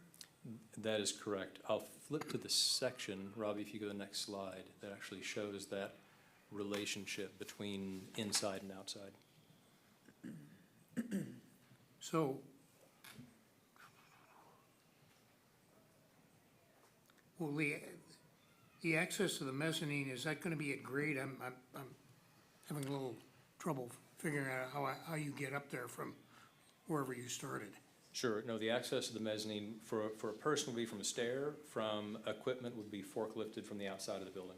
So you'd be using pallet jacks on the mezzanine to bring equipment materials to the edge where it's forklifted down for pickup below. This is on our list to talk with Public Works about, and Councilmember Jacobson, you're flagging in a design detail that we're still evaluating. If you have any initial thoughts on it, we'd love to hear it. Also, I know Jason's been contemplating whether or not this is, it's a good, efficient use of the space, but we don't currently use, we have limited forklifts. We do have forklifts, or we have certified operators. We don't currently have the setup like this to utilize a space like this. Everything is flat and one-dimensional. This type of use, something that comes to mind is we typically buy grass seed for athletic fields in bulk. They're on pallets. That's something that could be, it doesn't need to condition space, but it does need to be covered. It's not used, it's used intermittently throughout the course of the year, not every single day. So that's obviously something that can be forklifted up and stored undercover. But yeah, it's something that we continue to work with the design team on. But this is also on our tours that we saw.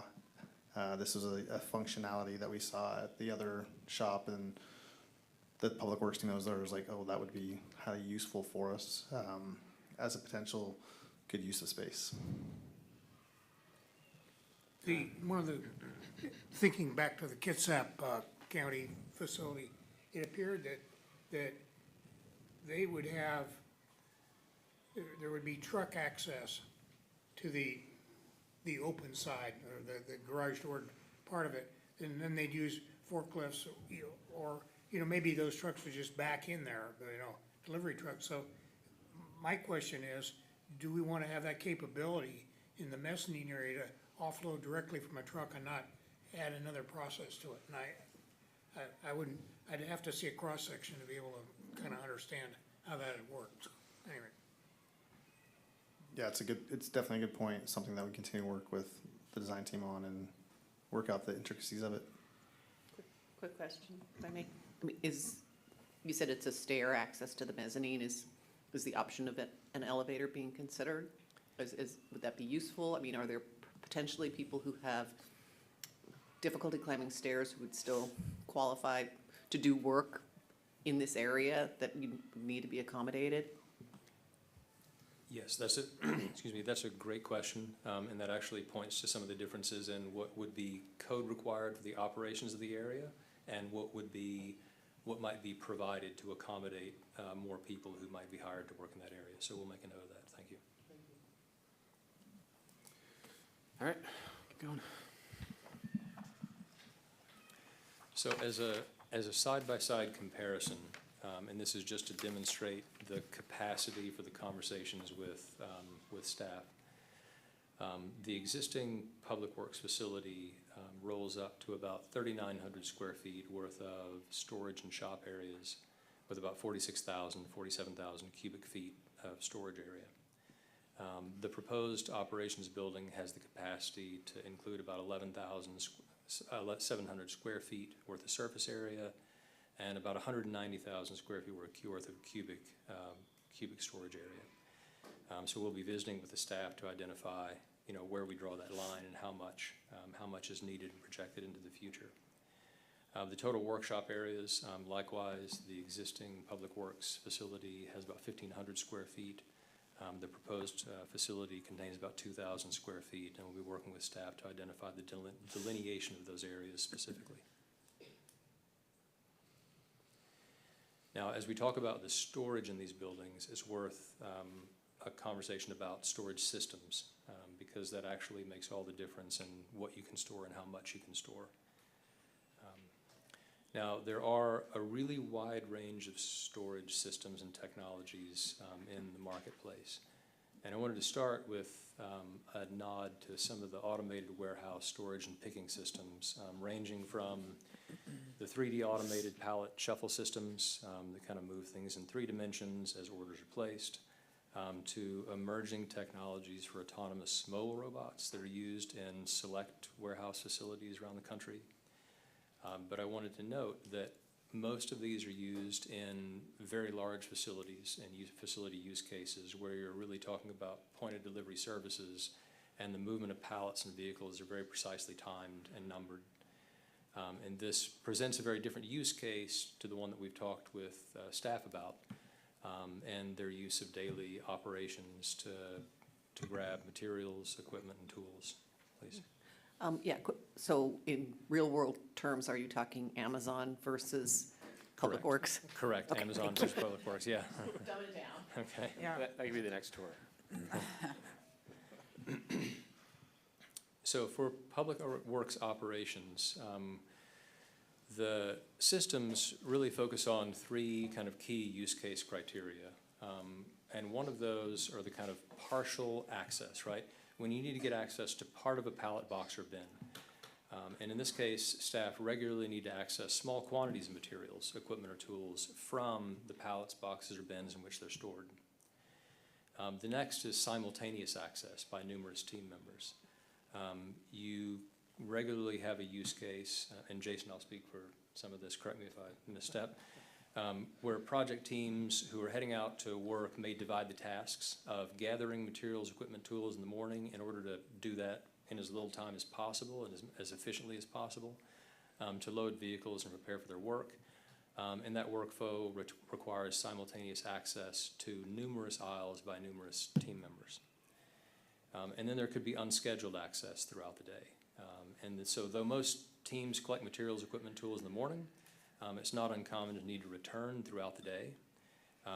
And it would not be uncommon to finish a task and then start a new task at some point during the day, requiring that level of interaction with the aisles and storage all over again. So this leads us to 3 types, and I'll move through these fairly quickly. I know these are pretty dense slides. But the traditional pallet racking, which I'm sure we're all familiar with, this is what you would find if you went to Costco, right, and saw these traditional pallet racks set up with aisle widths fitted for forklifts or person access. And this has the benefit of direct access to each pallet, very easy implementation. They're versatile. They can be adjusted to a number of heights and widths, and their configuration is scalable, and they're accessible by a number of people throughout the day. Mobile racking solutions may find some applicability. If you've ever seen high-density book and file storage where they kind of roll together, you can really up the storage capacity, but you're really talking about longer-term storage items, things that are accessed a little more infrequently, because you're really only accessing 1 or 2 aisles at any given time, depending on the width that's necessary.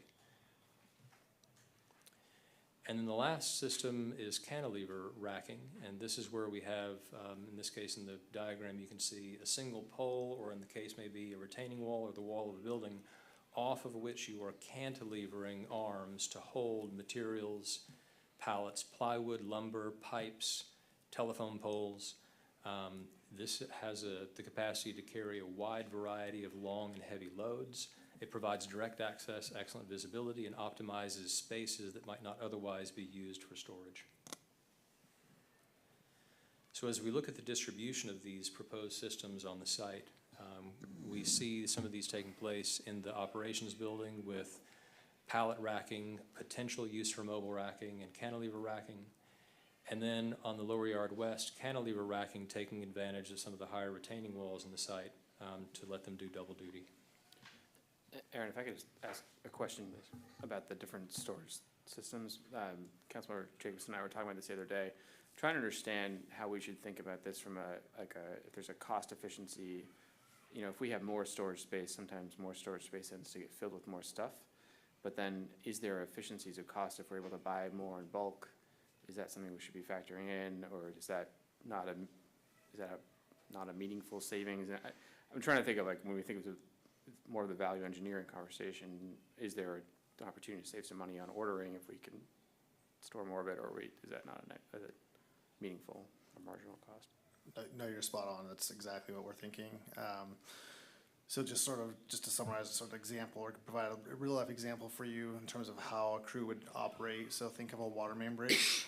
We tend to have crews of 4 to 6 folks that go out there.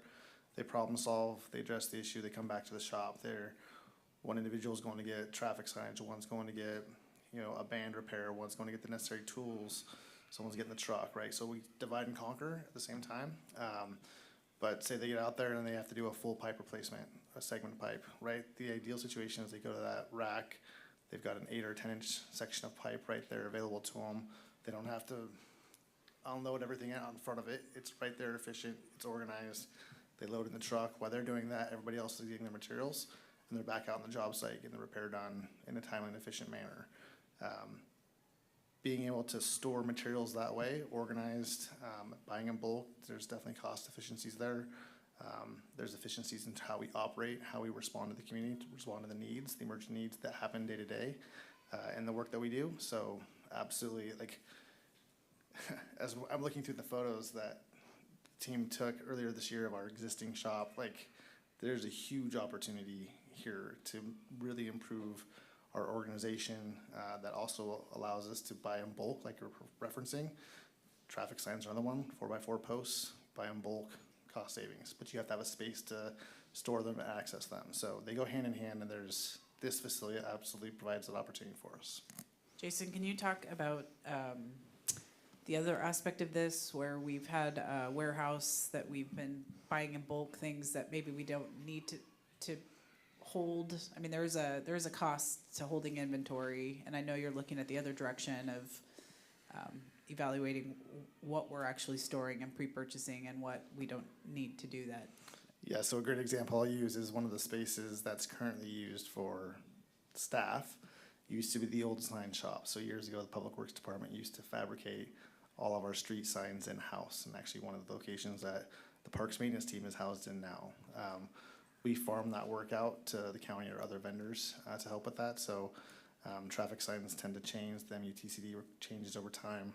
The last thing we want is to have inventory of product that's not usable, that's a waste. So we are being mindful of that. Lighting tends to be another issue. Ballasts on electrical fixtures tend to change over time, and we obviously don't want to have 30 different ballasts for a light standard that's going to change 2 years from now. We're never going to go through that product. So It's balancing the right things in the warehouse that the crew will use that is accessible, and then balancing out what has long lead times and what's used more frequently, and finding those efficiencies in purchasing and helping save costs in the long run. Great, thanks.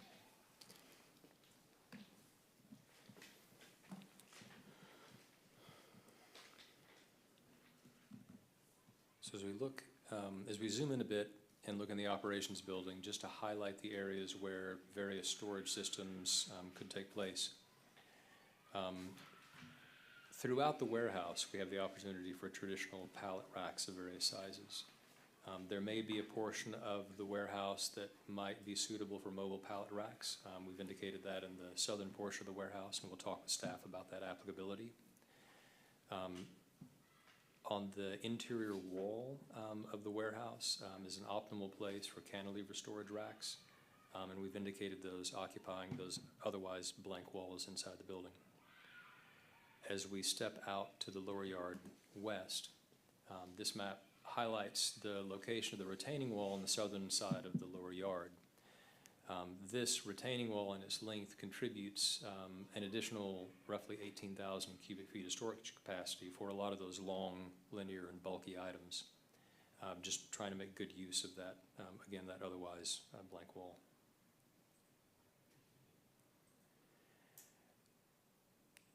We'll step in to look at a couple of photographs that highlight some of the existing bulky items and capital project storage areas, just to highlight a need that has come up as we've been talking with Jason, Public Works staff. One of these, and these are our own photographs, so I'll apologize for some of the poor picture quality, but without some adequate laydown space for some of the bulky items, including timbers, project supply and deliveries are often deposited roadside until space is made available, or they can be collected by capital projects crews or third-party contractors. Likewise, further south in the yard, delivery storage of large box items can often occupy parking spaces, again, until they can be picked up or used by capital projects or third-party crews or moved to their final homes. So as we look to that upper yard area and we look to some of the possibilities for storage of some bulky items, and these bulky items range from some of the things that we highlight in the photographs to things like soccer goals, which you know, you have quite a few of and get moved out of the fields in the off season, and they're not dismantled. They're pretty big and bulky, although they're not heavy. We look for some additional area to begin to store some of those items because, as we described before, we're on a very tight footprint. One of the things we talked to you about last time was the potential to cover some of the lower yard west area, not with that light structural weathering cover, but with, not with that light weathering cover, but with a structural cover to simply provide more area for lay down storage and operations.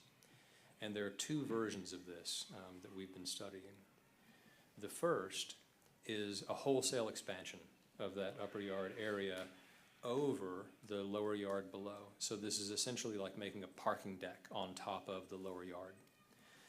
There's over 30,000 square feet of area available. That's a pretty extensive area and undertaking to expand that over the lower yard, arriving at about a 20-foot height below, so clearing all of the vehicles that Public Works would be using in that space. That full lid over the lower yard would, at this area covering about 38,000 square feet, and converting that portion of the prior weathering cover into a structural cover to accommodate the vehicles and equipment that would ultimately move over it would result in about a $6 to $8 million cost increase in that portion of the project. Because at this point in the covering, Deputy Mayor, to your earlier question, we begin to border on whether or not this is now open air parking or whether this is a parking garage, which comes with a lot more requirements for building systems and ventilation. We are also studying a second option that looks at the sort of right-sized expansion of that upper yard. And in this case, we're just indicating about an 8,000 square foot expansion moving out over the drive aisle of the lower yard below. The balance of that lower yard would be covered by that lighter weathering cover. This strategy really opens up the ability to work with staff and talk about really the specific areas that are needed.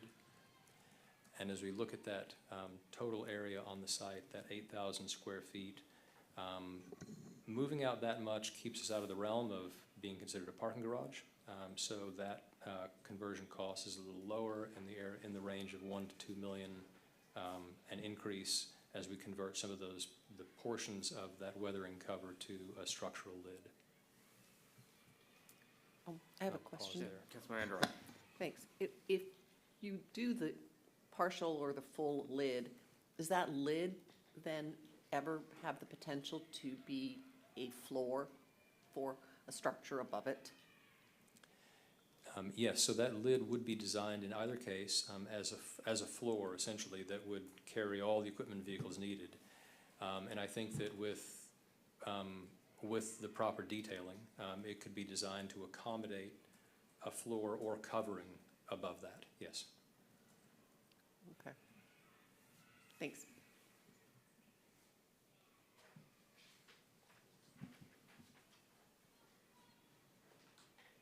And I'll turn it over here. Yep. All right, so at the last meeting, there was some questions and discussion over the current use of the building. And so we've got a couple slides to talk about that and obviously talk about which vehicles need that conditioned space. So we'll just roll through the overview of the maintenance bays, talk about their planned use, and then again, we'll hit the indoor heated vehicle versus outdoor covered space. Next, and then obviously the need for the wash bay. So in the current existing building, we have 4 mechanic bays to store vehicles, technically overnight in a conditioned space. Those 4 bays are used daily by our mechanic for servicing vehicles and equipment. A couple years ago, the mechanic lift in the bay that was previously installed failed, so we actually replaced it with a mobile lift that allows the mechanic some flexibility in how he utilizes that space and which equipment goes in which bay.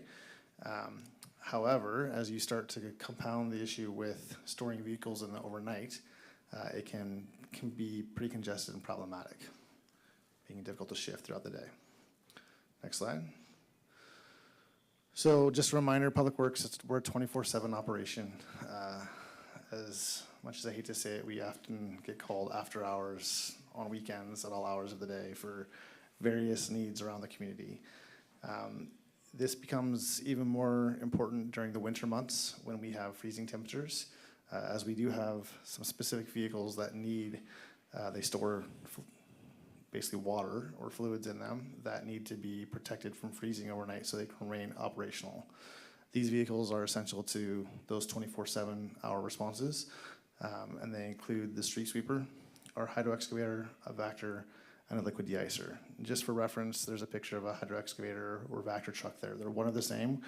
We call them differently within our operations because one is primarily used for the sewer operation and one is used for the water utility, and we don't want those two to cross over. You laugh, but it's true. Next slide. Obviously, a huge benefit to any vehicle or equipment in this region is to have covered space. Moisture is an issue. It rains a lot here. That can be pretty challenging and problematic for equipment over the long run. Sun degradation is also an issue at times throughout the course of the year. Some of the equipment or add-ons to the vehicles do have some plastics and things associated to it, so sun can be problematic as well. So having that covered space is an important element to help protect and prolong the useful life of the equipment. Next slide. We do have 2 current wash bays on the facility, existing wash bays. There's one in the upper yard that is utilized by all of the city vehicles, including not just Public Works, but also PD, as they, from time to time, have to do an emergency clean out in their vehicles, as well as other city pool vehicles and city equipment. This is what we consider like our small wash bay. It's like your standard roll a smaller truck or vehicle into that and wash it in a covered space. It does have some different options in terms of hot and cold water options, but primarily it's used by our smaller vehicles. The lower wash bay is also tied to our decant facility, which we'll talk about in a minute. That's usually used by our heavier equipment. That equipment doesn't fit in the small wash bay on the upper yard. Just for reference, our average useful lifespan that we try and target for our vehicles, for patrol vehicles, we're looking at 3 to 4 years on average. The standard vehicles in the fleet, our small pickup trucks and things like that, we're looking at 8 to 10 years.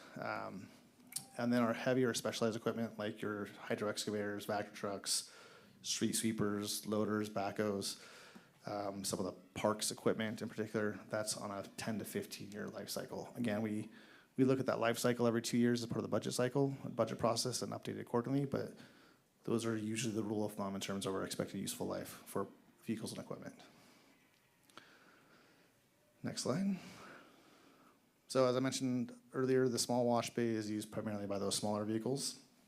And then the larger equipment uses the other wash bay in the lower yard where we have our decant facility. So in the picture here on the screen, you have our Vector truck. You can see it's quite large.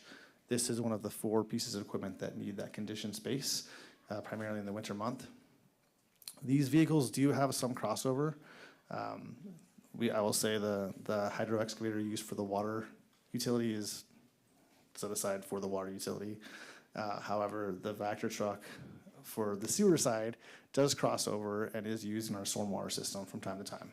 Similar systems, similar types of issues. And just for reference, what is a hydro excavator? It essentially has 2 key functions to it. It's got basically a high-powered pressure washer on the front end of it with specific nozzles that are used for different types of applications. And then it's got a giant vacuum that sucks up the material on the back end, and that goes into that chamber that you see on the back end of the truck there.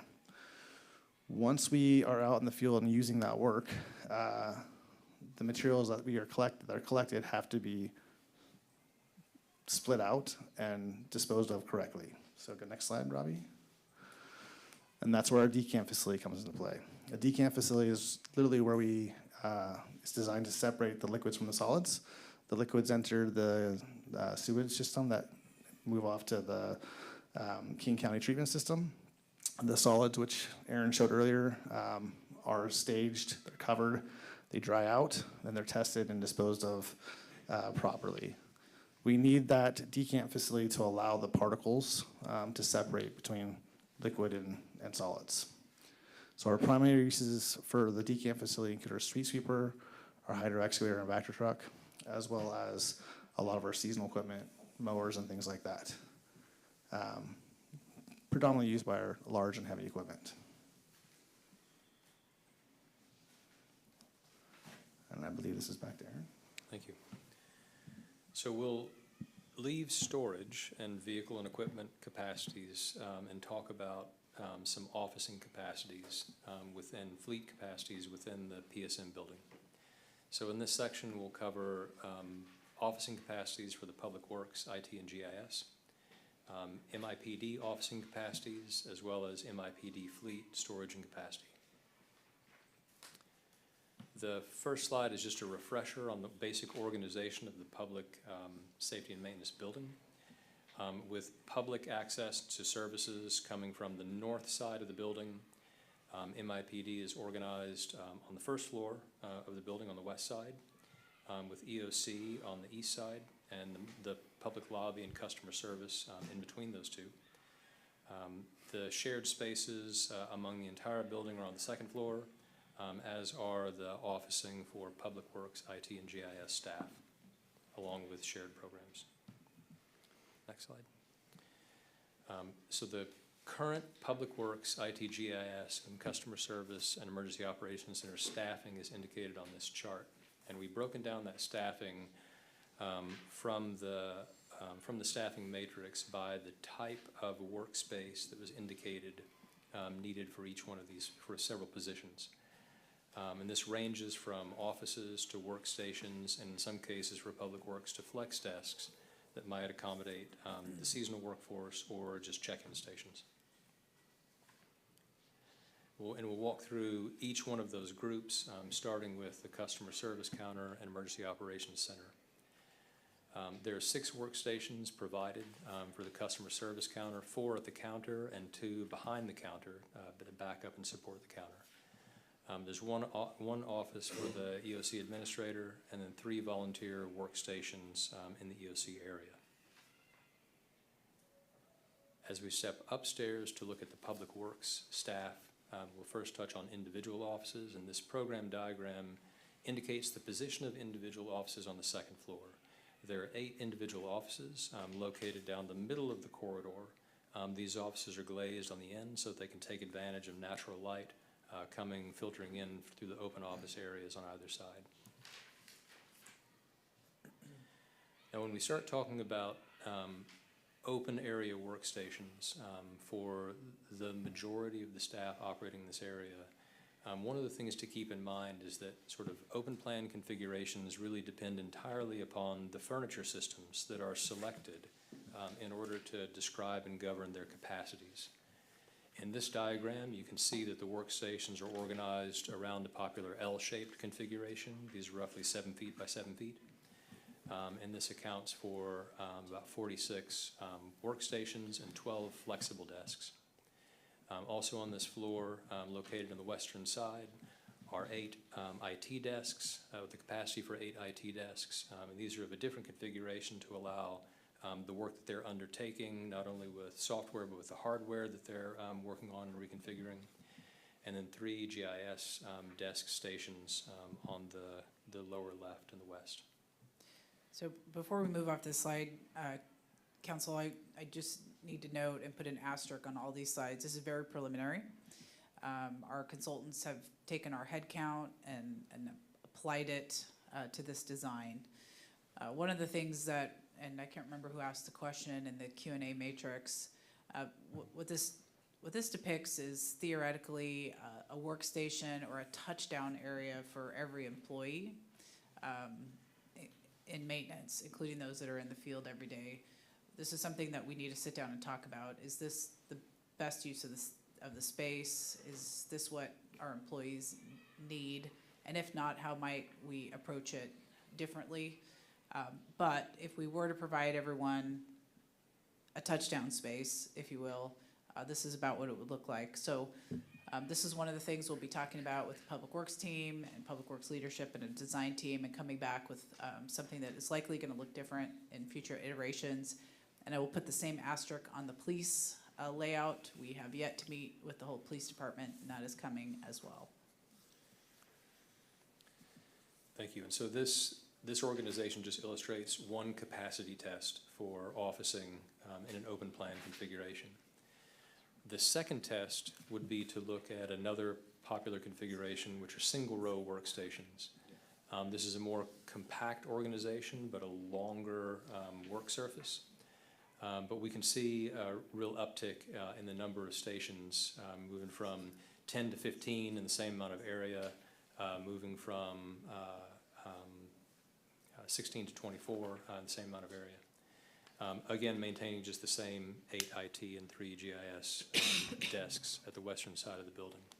But this results in a total capacity of about 66 workstations. And anytime we plan open offices, we kind of undertake this capacity test, these different scenarios, so that we can then visit with the owner, in this case, city staff, about the right workstations or touchdown areas for the job. Question. The open plan workstations, I mean, I'm kind of old school. I like a wall with offices and a door. I mean, an office with walls and a door. But regardless of what my preference is or not, will these foster or enhance productivity, or is it just not enough quiet space for a person to work in?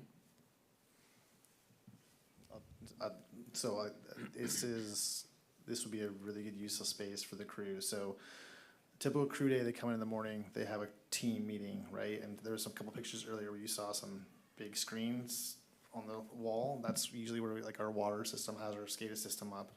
The right-of-way team has the road network and things like that. So they do a team meeting in the morning where they're all together, and they have that collective discussion. Usually a couple times throughout the day, right? You know, they're there in the morning, in the afternoon, before they go home, in the shifts, occasionally throughout the middle part of the day around lunch. But that really is a space and opportunity for them to work as a team together, so it's more collaborative. Even in their existing spaces now, the Public Works building, they do have dedicated spaces to sit, but they're lower walls to foster that collaboration and engagement with each other in the morning. They have spaces to come back to, like the crew or the asset management system, they're using laptops, mobile devices, tablets and things like that in the field, but occasionally, at times, they like to come back and they need a keyboard, a traditional keyboard to work on things. So this space still allows those stations to be set up for crew members to come back and do that work. And it's not everyone in the office at the same time, so they do have a quiet space and time to do that type of work. But predominantly, it's those team meetings, those collaborative efforts in the morning where this space is highly functional for that. So just to give an overview of the capacity within those two studies against the current seats indicated needed. The proposed capacity really, it begins to exceed those in each of the categories identified. For the open work areas, the public works work areas.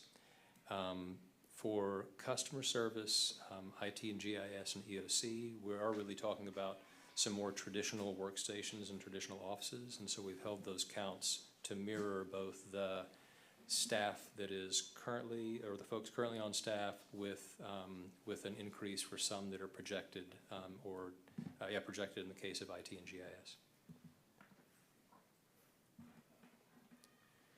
So as we look to the Mercer Island Police Department staffing, in the current matrix provided, we're looking at 9 offices and shared office seats, and these are seats needed. These aren't necessarily personnel actually on staff with the police department. These are seats.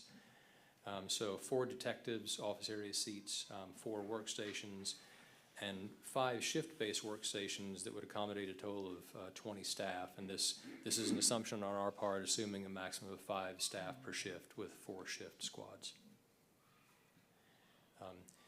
The open workstation area for report writing and patrol is really organized here, and there are 10 workstations located in that area. Ringed around that area, we have on the far left a detectives area which would accommodate up to 5 seats, 8 offices with 2 shared office seats, and 3 workstations really focused on the records area. So if we look at the current seats needed and proposed seats provided, office and shared office spaces, looking at 12 office and shared office spaces provided, and this accounts for, the seats account for some of the sharing. Up to 5 detectives in the detective's office area, 4 workstations, and then 10 shift-based workstation seats to accommodate up to 10 staff members each shift. And we'll be visiting with the police department next week in 2 sessions, the full staff, to really talk about the layouts that we've organized and really verify our thinking or correct our layouts. When we look at the other capacity for MIPD, we're talking about necessary vehicles and equipment here as well, much like Public Works. Currently in the fleet matrix that we're working with, there are 21 vehicles, and these range from sedans, pickup trucks, SUVs. There are 3 boat trailers, and these, as we indicated earlier, are located in the Public Works yard at this time in this design.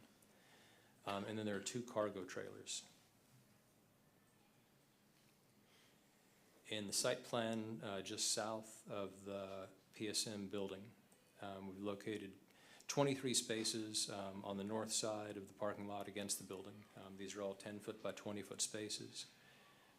And these are really primarily intended for the 21 fleet vehicles that MIPD currently holds. There are 11 spaces located to the south And these are included both for expansion of the fleet, but also for personal vehicles for MIPD staff who are on shift. On the left-hand side of the driveway in, you can see there are two longer 10-foot by 40-foot areas, which are designated for the cargo and utility trailers. So just to look back at the same kind of slide, needed versus provided. In each case, stepping in the vehicles, sedans, pickup, and trucks, stepping to a higher number of provided spaces to account both for a little bit of growth, changeover, as well as some of the personal vehicles for on-shift personnel. And the other spaces match what PD currently holds. And I'll pause there maybe before we go on to the potential future growth of that facility. I think you're set. Okay. So as we look at a building like this, the question often comes up, how do we plan for potential future growth? Do we add a floor above the building? Do we add to the side of the building? And in the case of a building like this, the simplest areas for expansion, the most cost-effective areas for expansion are laterally, so at grade to the sides of the building. And just to put that in context, anytime we would begin to add on top of a completed structure, once you begin to go through the construction sequencing and erecting new superstructure, you're really going to move everybody out of the building below just for safety reasons. So you would effectively close the building or portions of the building for certain portions of the time. Adding laterally allows us to continue the operations within the building while adding new square footage to accommodate potential new programs or new uses or expansions in staff or capacity. We've just indicated two scenarios to talk about the options that are here relative to the current position of the building. One of those would be adding on to the north, so taking over some of the parking area in the future to expand the building. And this would be in the case, let's say that in future years we find that we have growth both in public works, but also maybe MIPD takes on new areas of service. That would accommodate growth on 2 floors while maintaining the current public entry, public lobby, customer service, and EOC functions where they are on the right-hand side of that plan. The second option, second scenario, would be to slide the whole building forward now so that you'd have sort of the entire length of the building to the south for potential future growth over time. That comes with a few other challenges.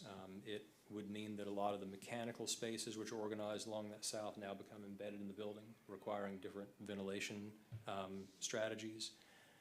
But it would convert the entire building into a sort of circular floor plan with circulation moving throughout the building in a ring.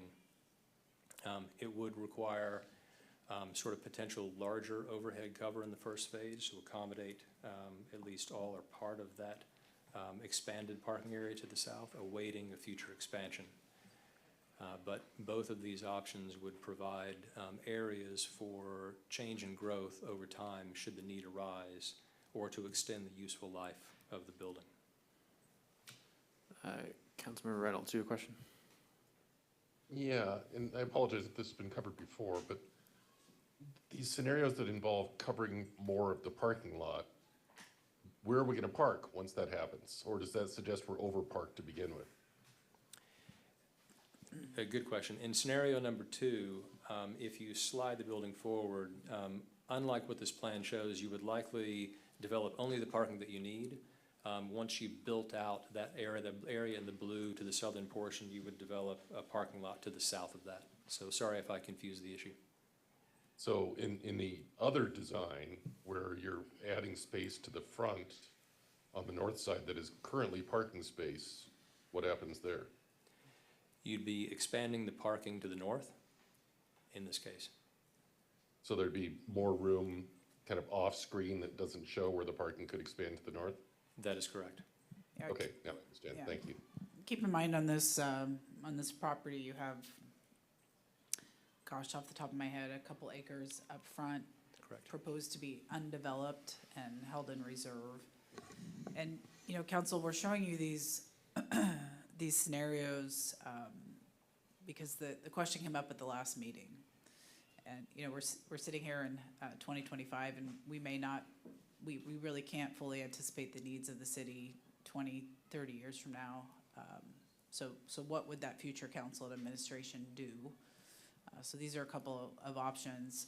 I will note, Robbie, if you can flip to the second slide, pulling the building forward is a decision we need to make soon.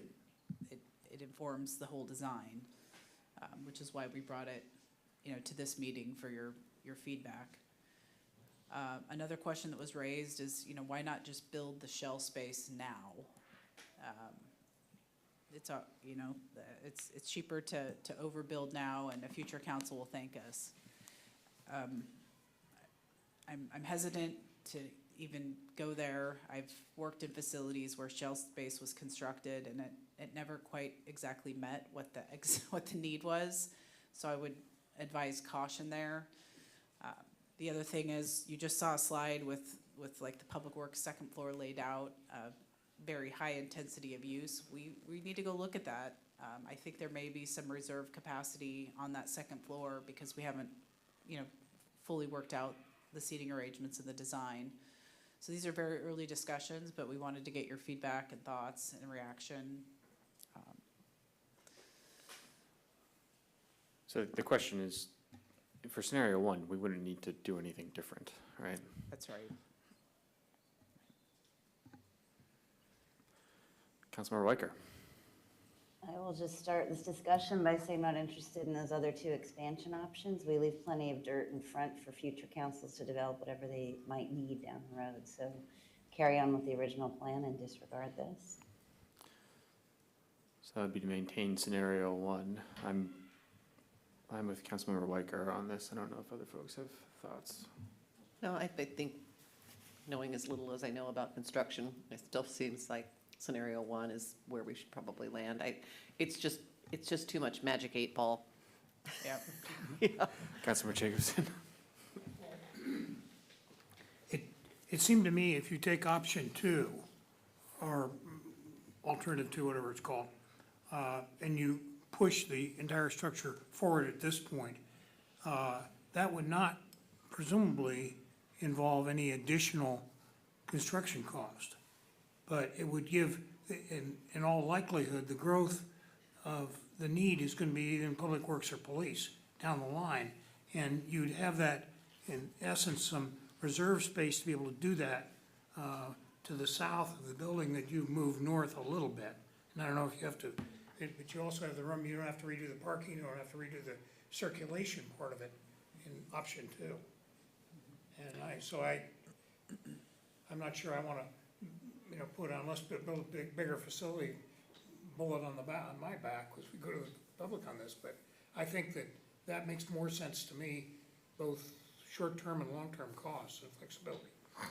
To pull the building forward a little bit? Yep. And then we have a little slop, or a little space in the back that we could use, and I don't know whether we're thinking of 40 feet or 60 feet more of building or what we have, but It's interesting that the design direction that I gave the design team was push everything as far back as we possibly could. yeah. And that was to leave as much reserve space up front, which is now why we're now coming back and saying, okay, everything that sits behind that primary building is secure area. And speak now or forever hold your peace, because once that building is set, we can't grow that additional secure area. And we looked at the yard a moment ago. We've kind of maxed that out. So, Well, okay, so if you do pull the building forward now, that, correct me if I'm wrong, that doesn't foreclose scenario 1. That is correct. that's correct. But it does potentially shrink the area north of the building that could be used for other purposes. And we're not showing that on this slide, and I regret that now, but I think what we can do for the next meeting is show you that, the full parcel with that building pulled forward, and tell you how much is in reserve then, what the difference is. Yeah, I'm gonna say I'd like to keep my powder dry until then, so I'm not going to express a preference at this meeting, but Councilor Reynolds. Yeah, I lean towards option one, just because of, once we pull the building forward, we're committed. And if we leave the building where we are, we have potential that we could use some land up front for something else, or a little more potential for that. And 10, 20 years from now, we may have a better idea of what our long-term space needs are, and we may decide, we're not gonna grow that much more. So I don't wanna encumber land when we may never need it. Councilor Weicker. Does moving the building forward change how the two locations would connect, that overhead bridge kind of thing and traffic flow? Could you explain? Yeah, it would. Impact? Yeah, it would, in fact. So I think there are two parallel conversations here. There's one that surrounds where you might add on to this building should a future council decide that's needed based on operations at the time. The second is where the building would reside on the site to enable one or more directions for that to happen. In the case where you're adding on to what would be the front of the building, scenario one, you're really looking at adding office space in an area that's unencumbered by some of the constraints in the design of the current PSM building. Adding on to the southern side, though providing a lot of that area, currently all of the PD spaces that need direct access to the parking lot for operations and egress are located on the southern side of this floor plan. So we end up in the position, or the future position, of having to relocate a lot of those operations south to make way for officing or other departments interior to the building. That being said, scooting the building forward takes up about a 1/4 acre more on the site. So the reserve area on the north would move from 2 1/4 acres to 2 acres. In a scenario where, in any case of expansion, you slid the building forward at the outset of the project.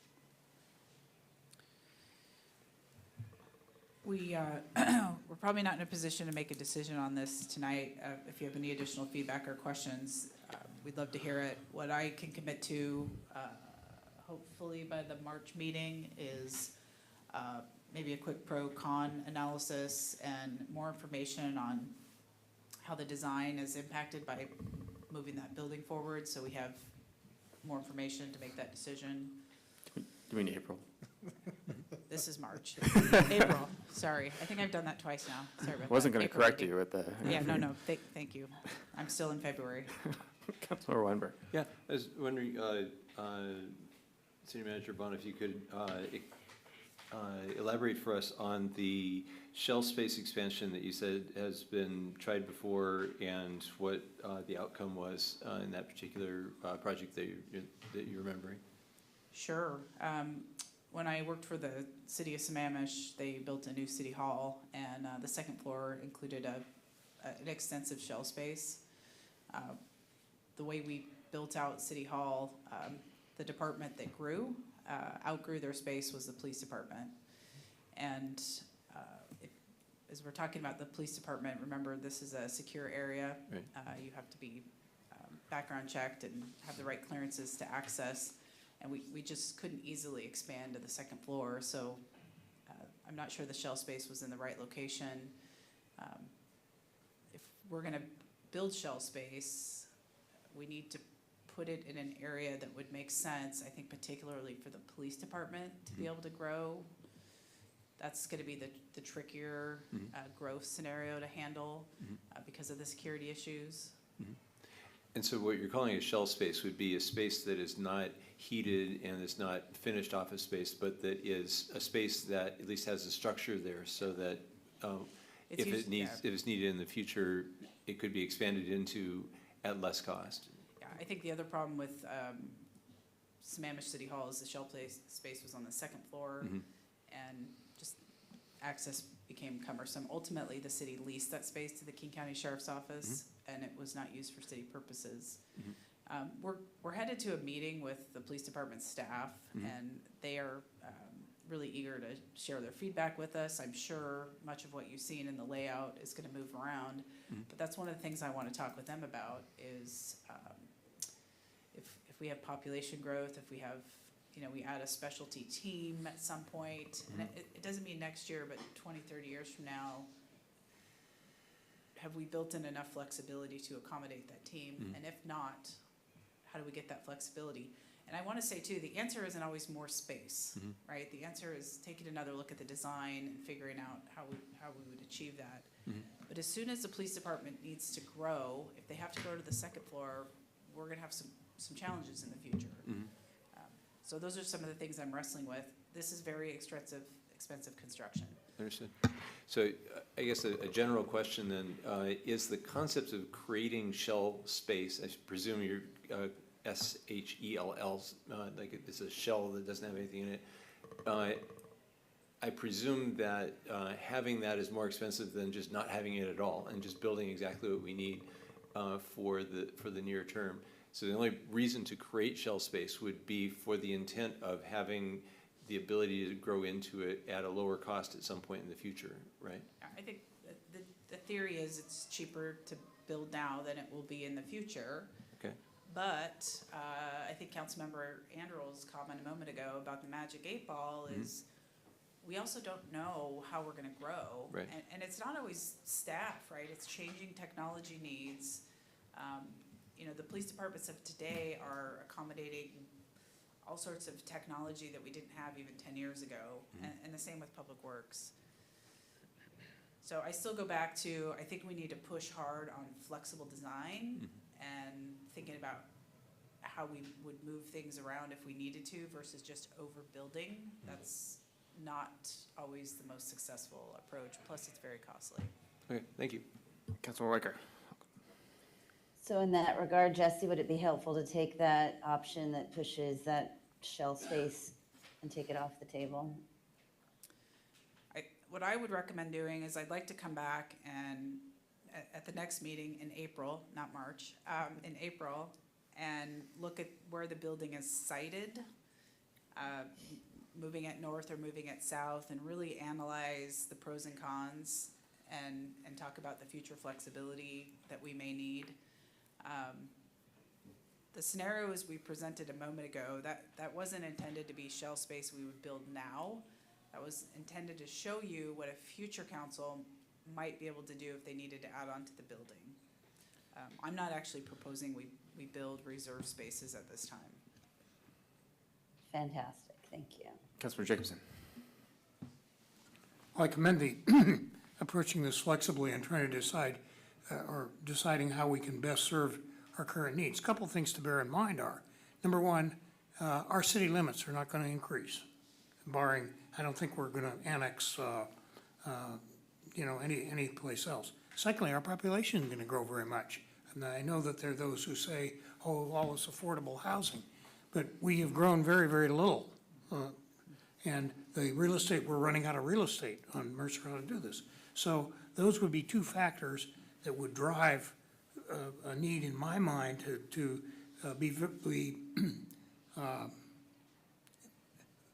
plan in advance for, expansion. If you're gonna build expansion space now, the idea that you don't have to HVAC it or power it, you're gonna have to have systems that you don't have to, that will accommodate the later, whatever the later thing is. So you're gonna be spending quite a bit more money than you think you are to do that. So, in any event, I would also be very interested to hear, our next meeting in April or whenever it is on this, what the police department thinks about the amount of space they currently have, not necessarily how it's laid out, and how what's proposed would cover the needs that they have and hopefully improve the functionality of that department. And, I know they've been moved around and been the square peg in the round hole there for quite a while, but and I think that would be very helpful to understand, not just from a square footage standpoint, but is this going to give us enough space to be able to do what we need to do as a police department for this city? That's great. I know they are eager to provide that feedback. Council, in the earlier slide deck, we were kind of roughly showing you the comparison of existing facilities to what's proposed. And I hope if there was anything that you took away from that is we are proposing to build more space for a lot of different things than we currently have. So we are really right-sizing to try to meet our needs. Our current facilities are inadequate and poorly laid out. Our storage is growing, our covered areas are growing. So again, we came back to you on this flexible design conversation because we talked about it at the last meeting, but I'm feeling, especially on the public works side, that we have really addressed the deficiencies, at least in this initial phase, and I'm not advocating that we need more. We're gonna check in with our teams and make sure we've got what we need, but we're feeling on pretty solid ground right now. Aaron, I think that the only question I would have is on the sort of pro and con list of studying the building further to the north is the challenge, I think you highlighted essentially to create an interior space and somehow scoot everything back depending on what is there. I mean, moving a holding cell is probably not all that simple. So I don't know how you can put that on the pro and con list, but that is something, if there is some data point or information you can give around the complexity of that, that'd be helpful as well. We will. We've actually undertaken a study for the King County Chief Criminal Court, which looks at some relocations options for everything from those operations to holding cells and other things. So we're going to bring a little bit of that knowledge to put to what it would actually take in terms of the feasibility of moving some of those things. Great. Okay. All right. I think the last slide that I wanted to highlight was just some of the continued review for program and capacity. We mentioned this a few times, but just to highlight those dates for you. Tomorrow, actually, we're going to be meeting with Jason and Public Works staff to review the layouts of the operations building and yard areas. And then next week, on the 11th and 12th, we're going to be meeting 2 times with MIPD staff to review the full plans and kind of the layout of everything, the size and dimensions, and have a conversation with them about operations and suitability and if we've addressed needs from operations through to storage and get their feedback. So, thank you very much. Turn it back over. All right. I just have a few high-level slides on alternative construction and delivery methods, and this will be a more in-depth conversation with the council in the next couple of meetings. Next slide, please, Robbie. Last April, we came to you with, we had a consultant do a presentation on alternative public works contracting methods. It's also called alternative delivery. We reference the AB number there. We feel strongly that this project is a good candidate for what's called general contractor construction manager. You'll hear us shorthand it as GCCM. We love our acronyms in municipal government. Essentially, the benefit, and Councilmember Jacobson was talking about this earlier, is the contractor comes to the table earlier in the project. The contractor is actually at the table, starting around 30% design, and stays with the design team all the way through construction. And there's a real value add to having that expertise. They're able to talk about phasing, how to be more efficient. They're helping us with materials procurement. In fact, in today's construction world, one of the things that's most concerning for us is the long lead time on materials. So getting them to the table earlier, there's a lot of value to that. Next slide, please. I think I just already covered all of this. One of the clear benefits is potential savings, right? We solve problems earlier in the design phase, and we theoretically reduce change orders. With a project of this scale, there will be change orders. Things will need to be addressed during construction, but again, having the contractor with us early really cuts down on those surprises later on. Next slide, please. And I've already covered all that as well. Sorry, Robbie, I'm not in lockstep with you. All right. It's also important to remind you that we are using the GCCM process for our new water supply line project. And Jason, we've just gotten approval from the state for that process, and we are in motion to bring a contractor on board. So we're using this tool.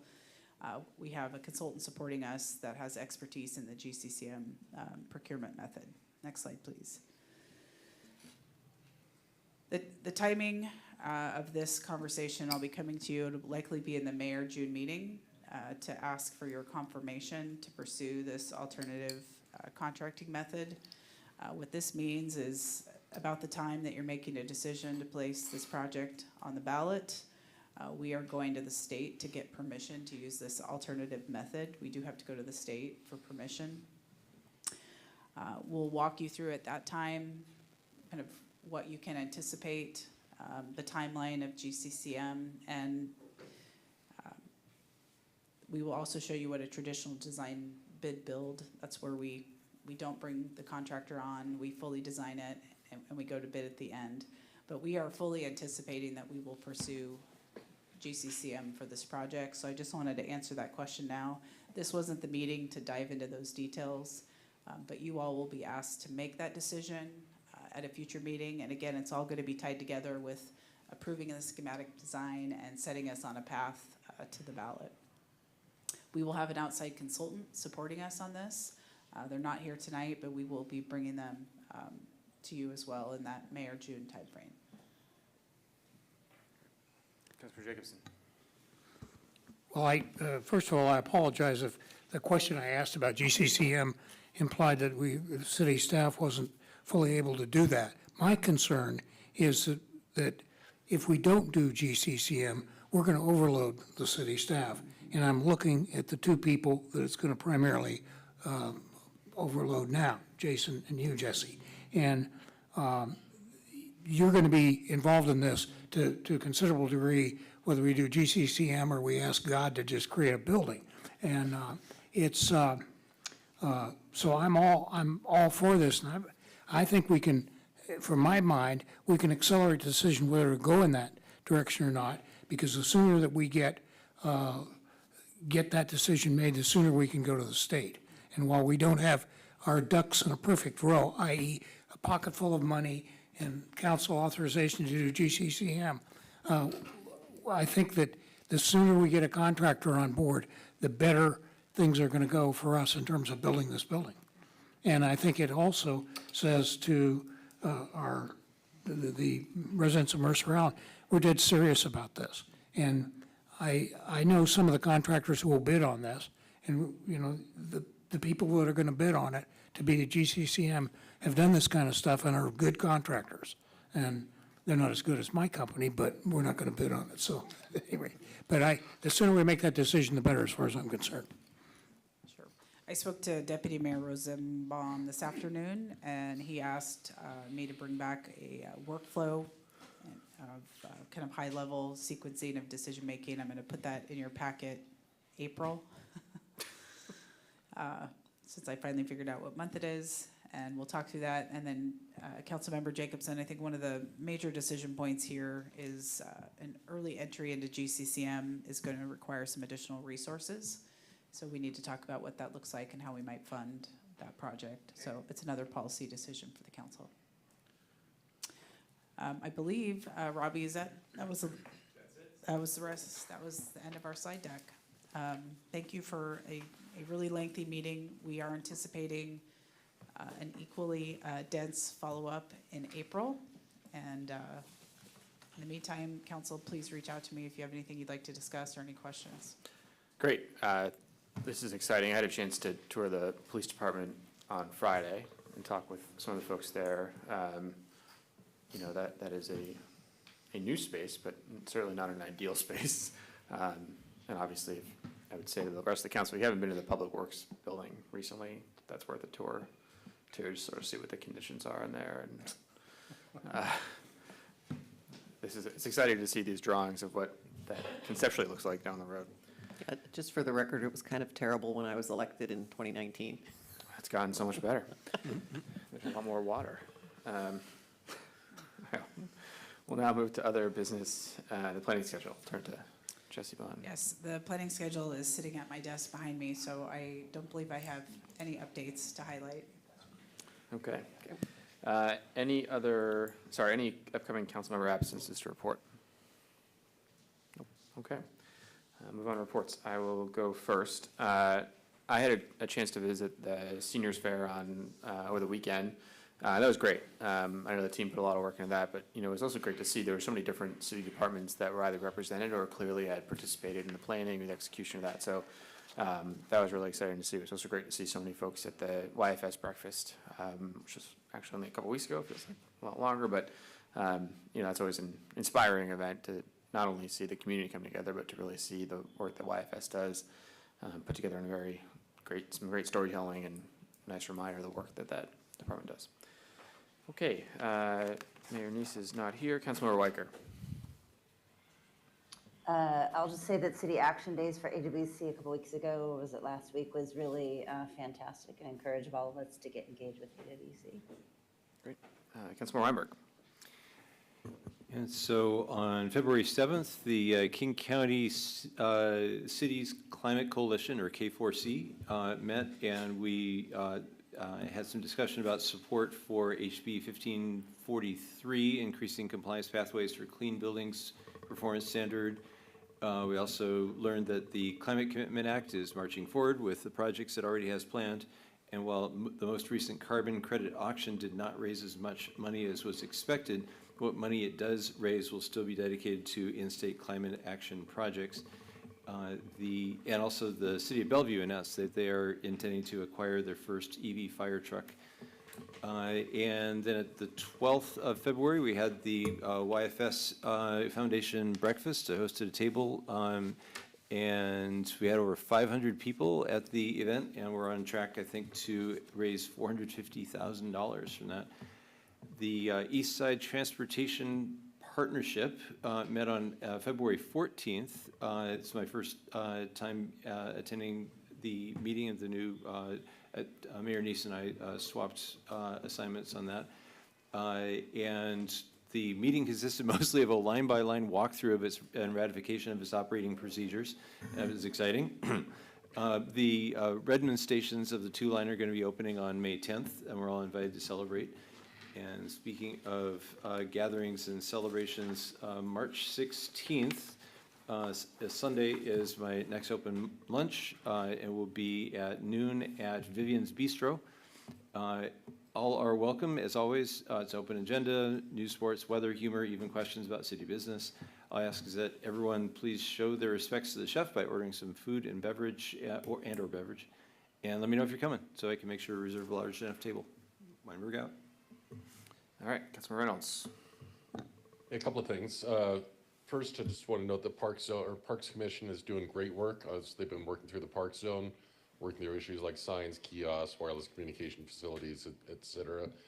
Very pleased to see that progress being made on that. And I wanted to call attention to two things that were listed in the city manager's last report that are personally significant for me. One, you mostly know that I'm a bit of a math geek. Maybe a bit is an understatement. With that in mind, I'm very pleased to see that the Community and Event Center is going to be hosting an art exhibit, Intersections, Math, Art, Truth, and Humanity, that I believe opened there yesterday, will continue through April 25th. I'm very excited and looking forward to seeing that. Open to the general public. I hope to see a lot of people there. And then similarly, another issue near and dear to my heart, on March 29th in the morning, we're going to be hosting our first ever gun buyback program where members of the community can turn in firearms that are no longer needed or wanted in exchange for gift cards. I look forward to seeing more publicity on that in the future and seeing seeing this finally happen. All right, Councilmember Anderall. Yeah, I'll just jump in and say that I was also very impressed with the senior fair. Jesse, please extend my kudos to all of your staff who were involved in it. Everybody from the person who was manning the front desk to the people who worked behind the scenes. It was really great, and people really seemed to be engaged at the tables. And there were seniors there, but there were also a lot of younger people. So just kind of seeing what was on offer, it was great. I saw on the consent agenda, we ratified the extension of the interlocal agreement with for the WIRA 8 Salmon Recovery Council. So I'm happy to still be the liaison to that organization and the good work that they're doing. And then finally, I just wanted to say I walk frequently at Lid Park and where the ball fields are, Ferolia Fields, and I'm really impressed with the signage, the striping on the pavement, the width of the pavement. Personally to me, and the fencing, personally to me, it just feels like it's slowing bicycles down and it feels safer. So thank you to everybody who worked on that project. Councilmember Jacobson. Apart from participating in the MIYFS breakfast and going to the senior fair and all, I don't really have any report. Okay, the next regularly scheduled hybrid city council meeting will be on Tuesday, March 18th, beginning at 5 p.m.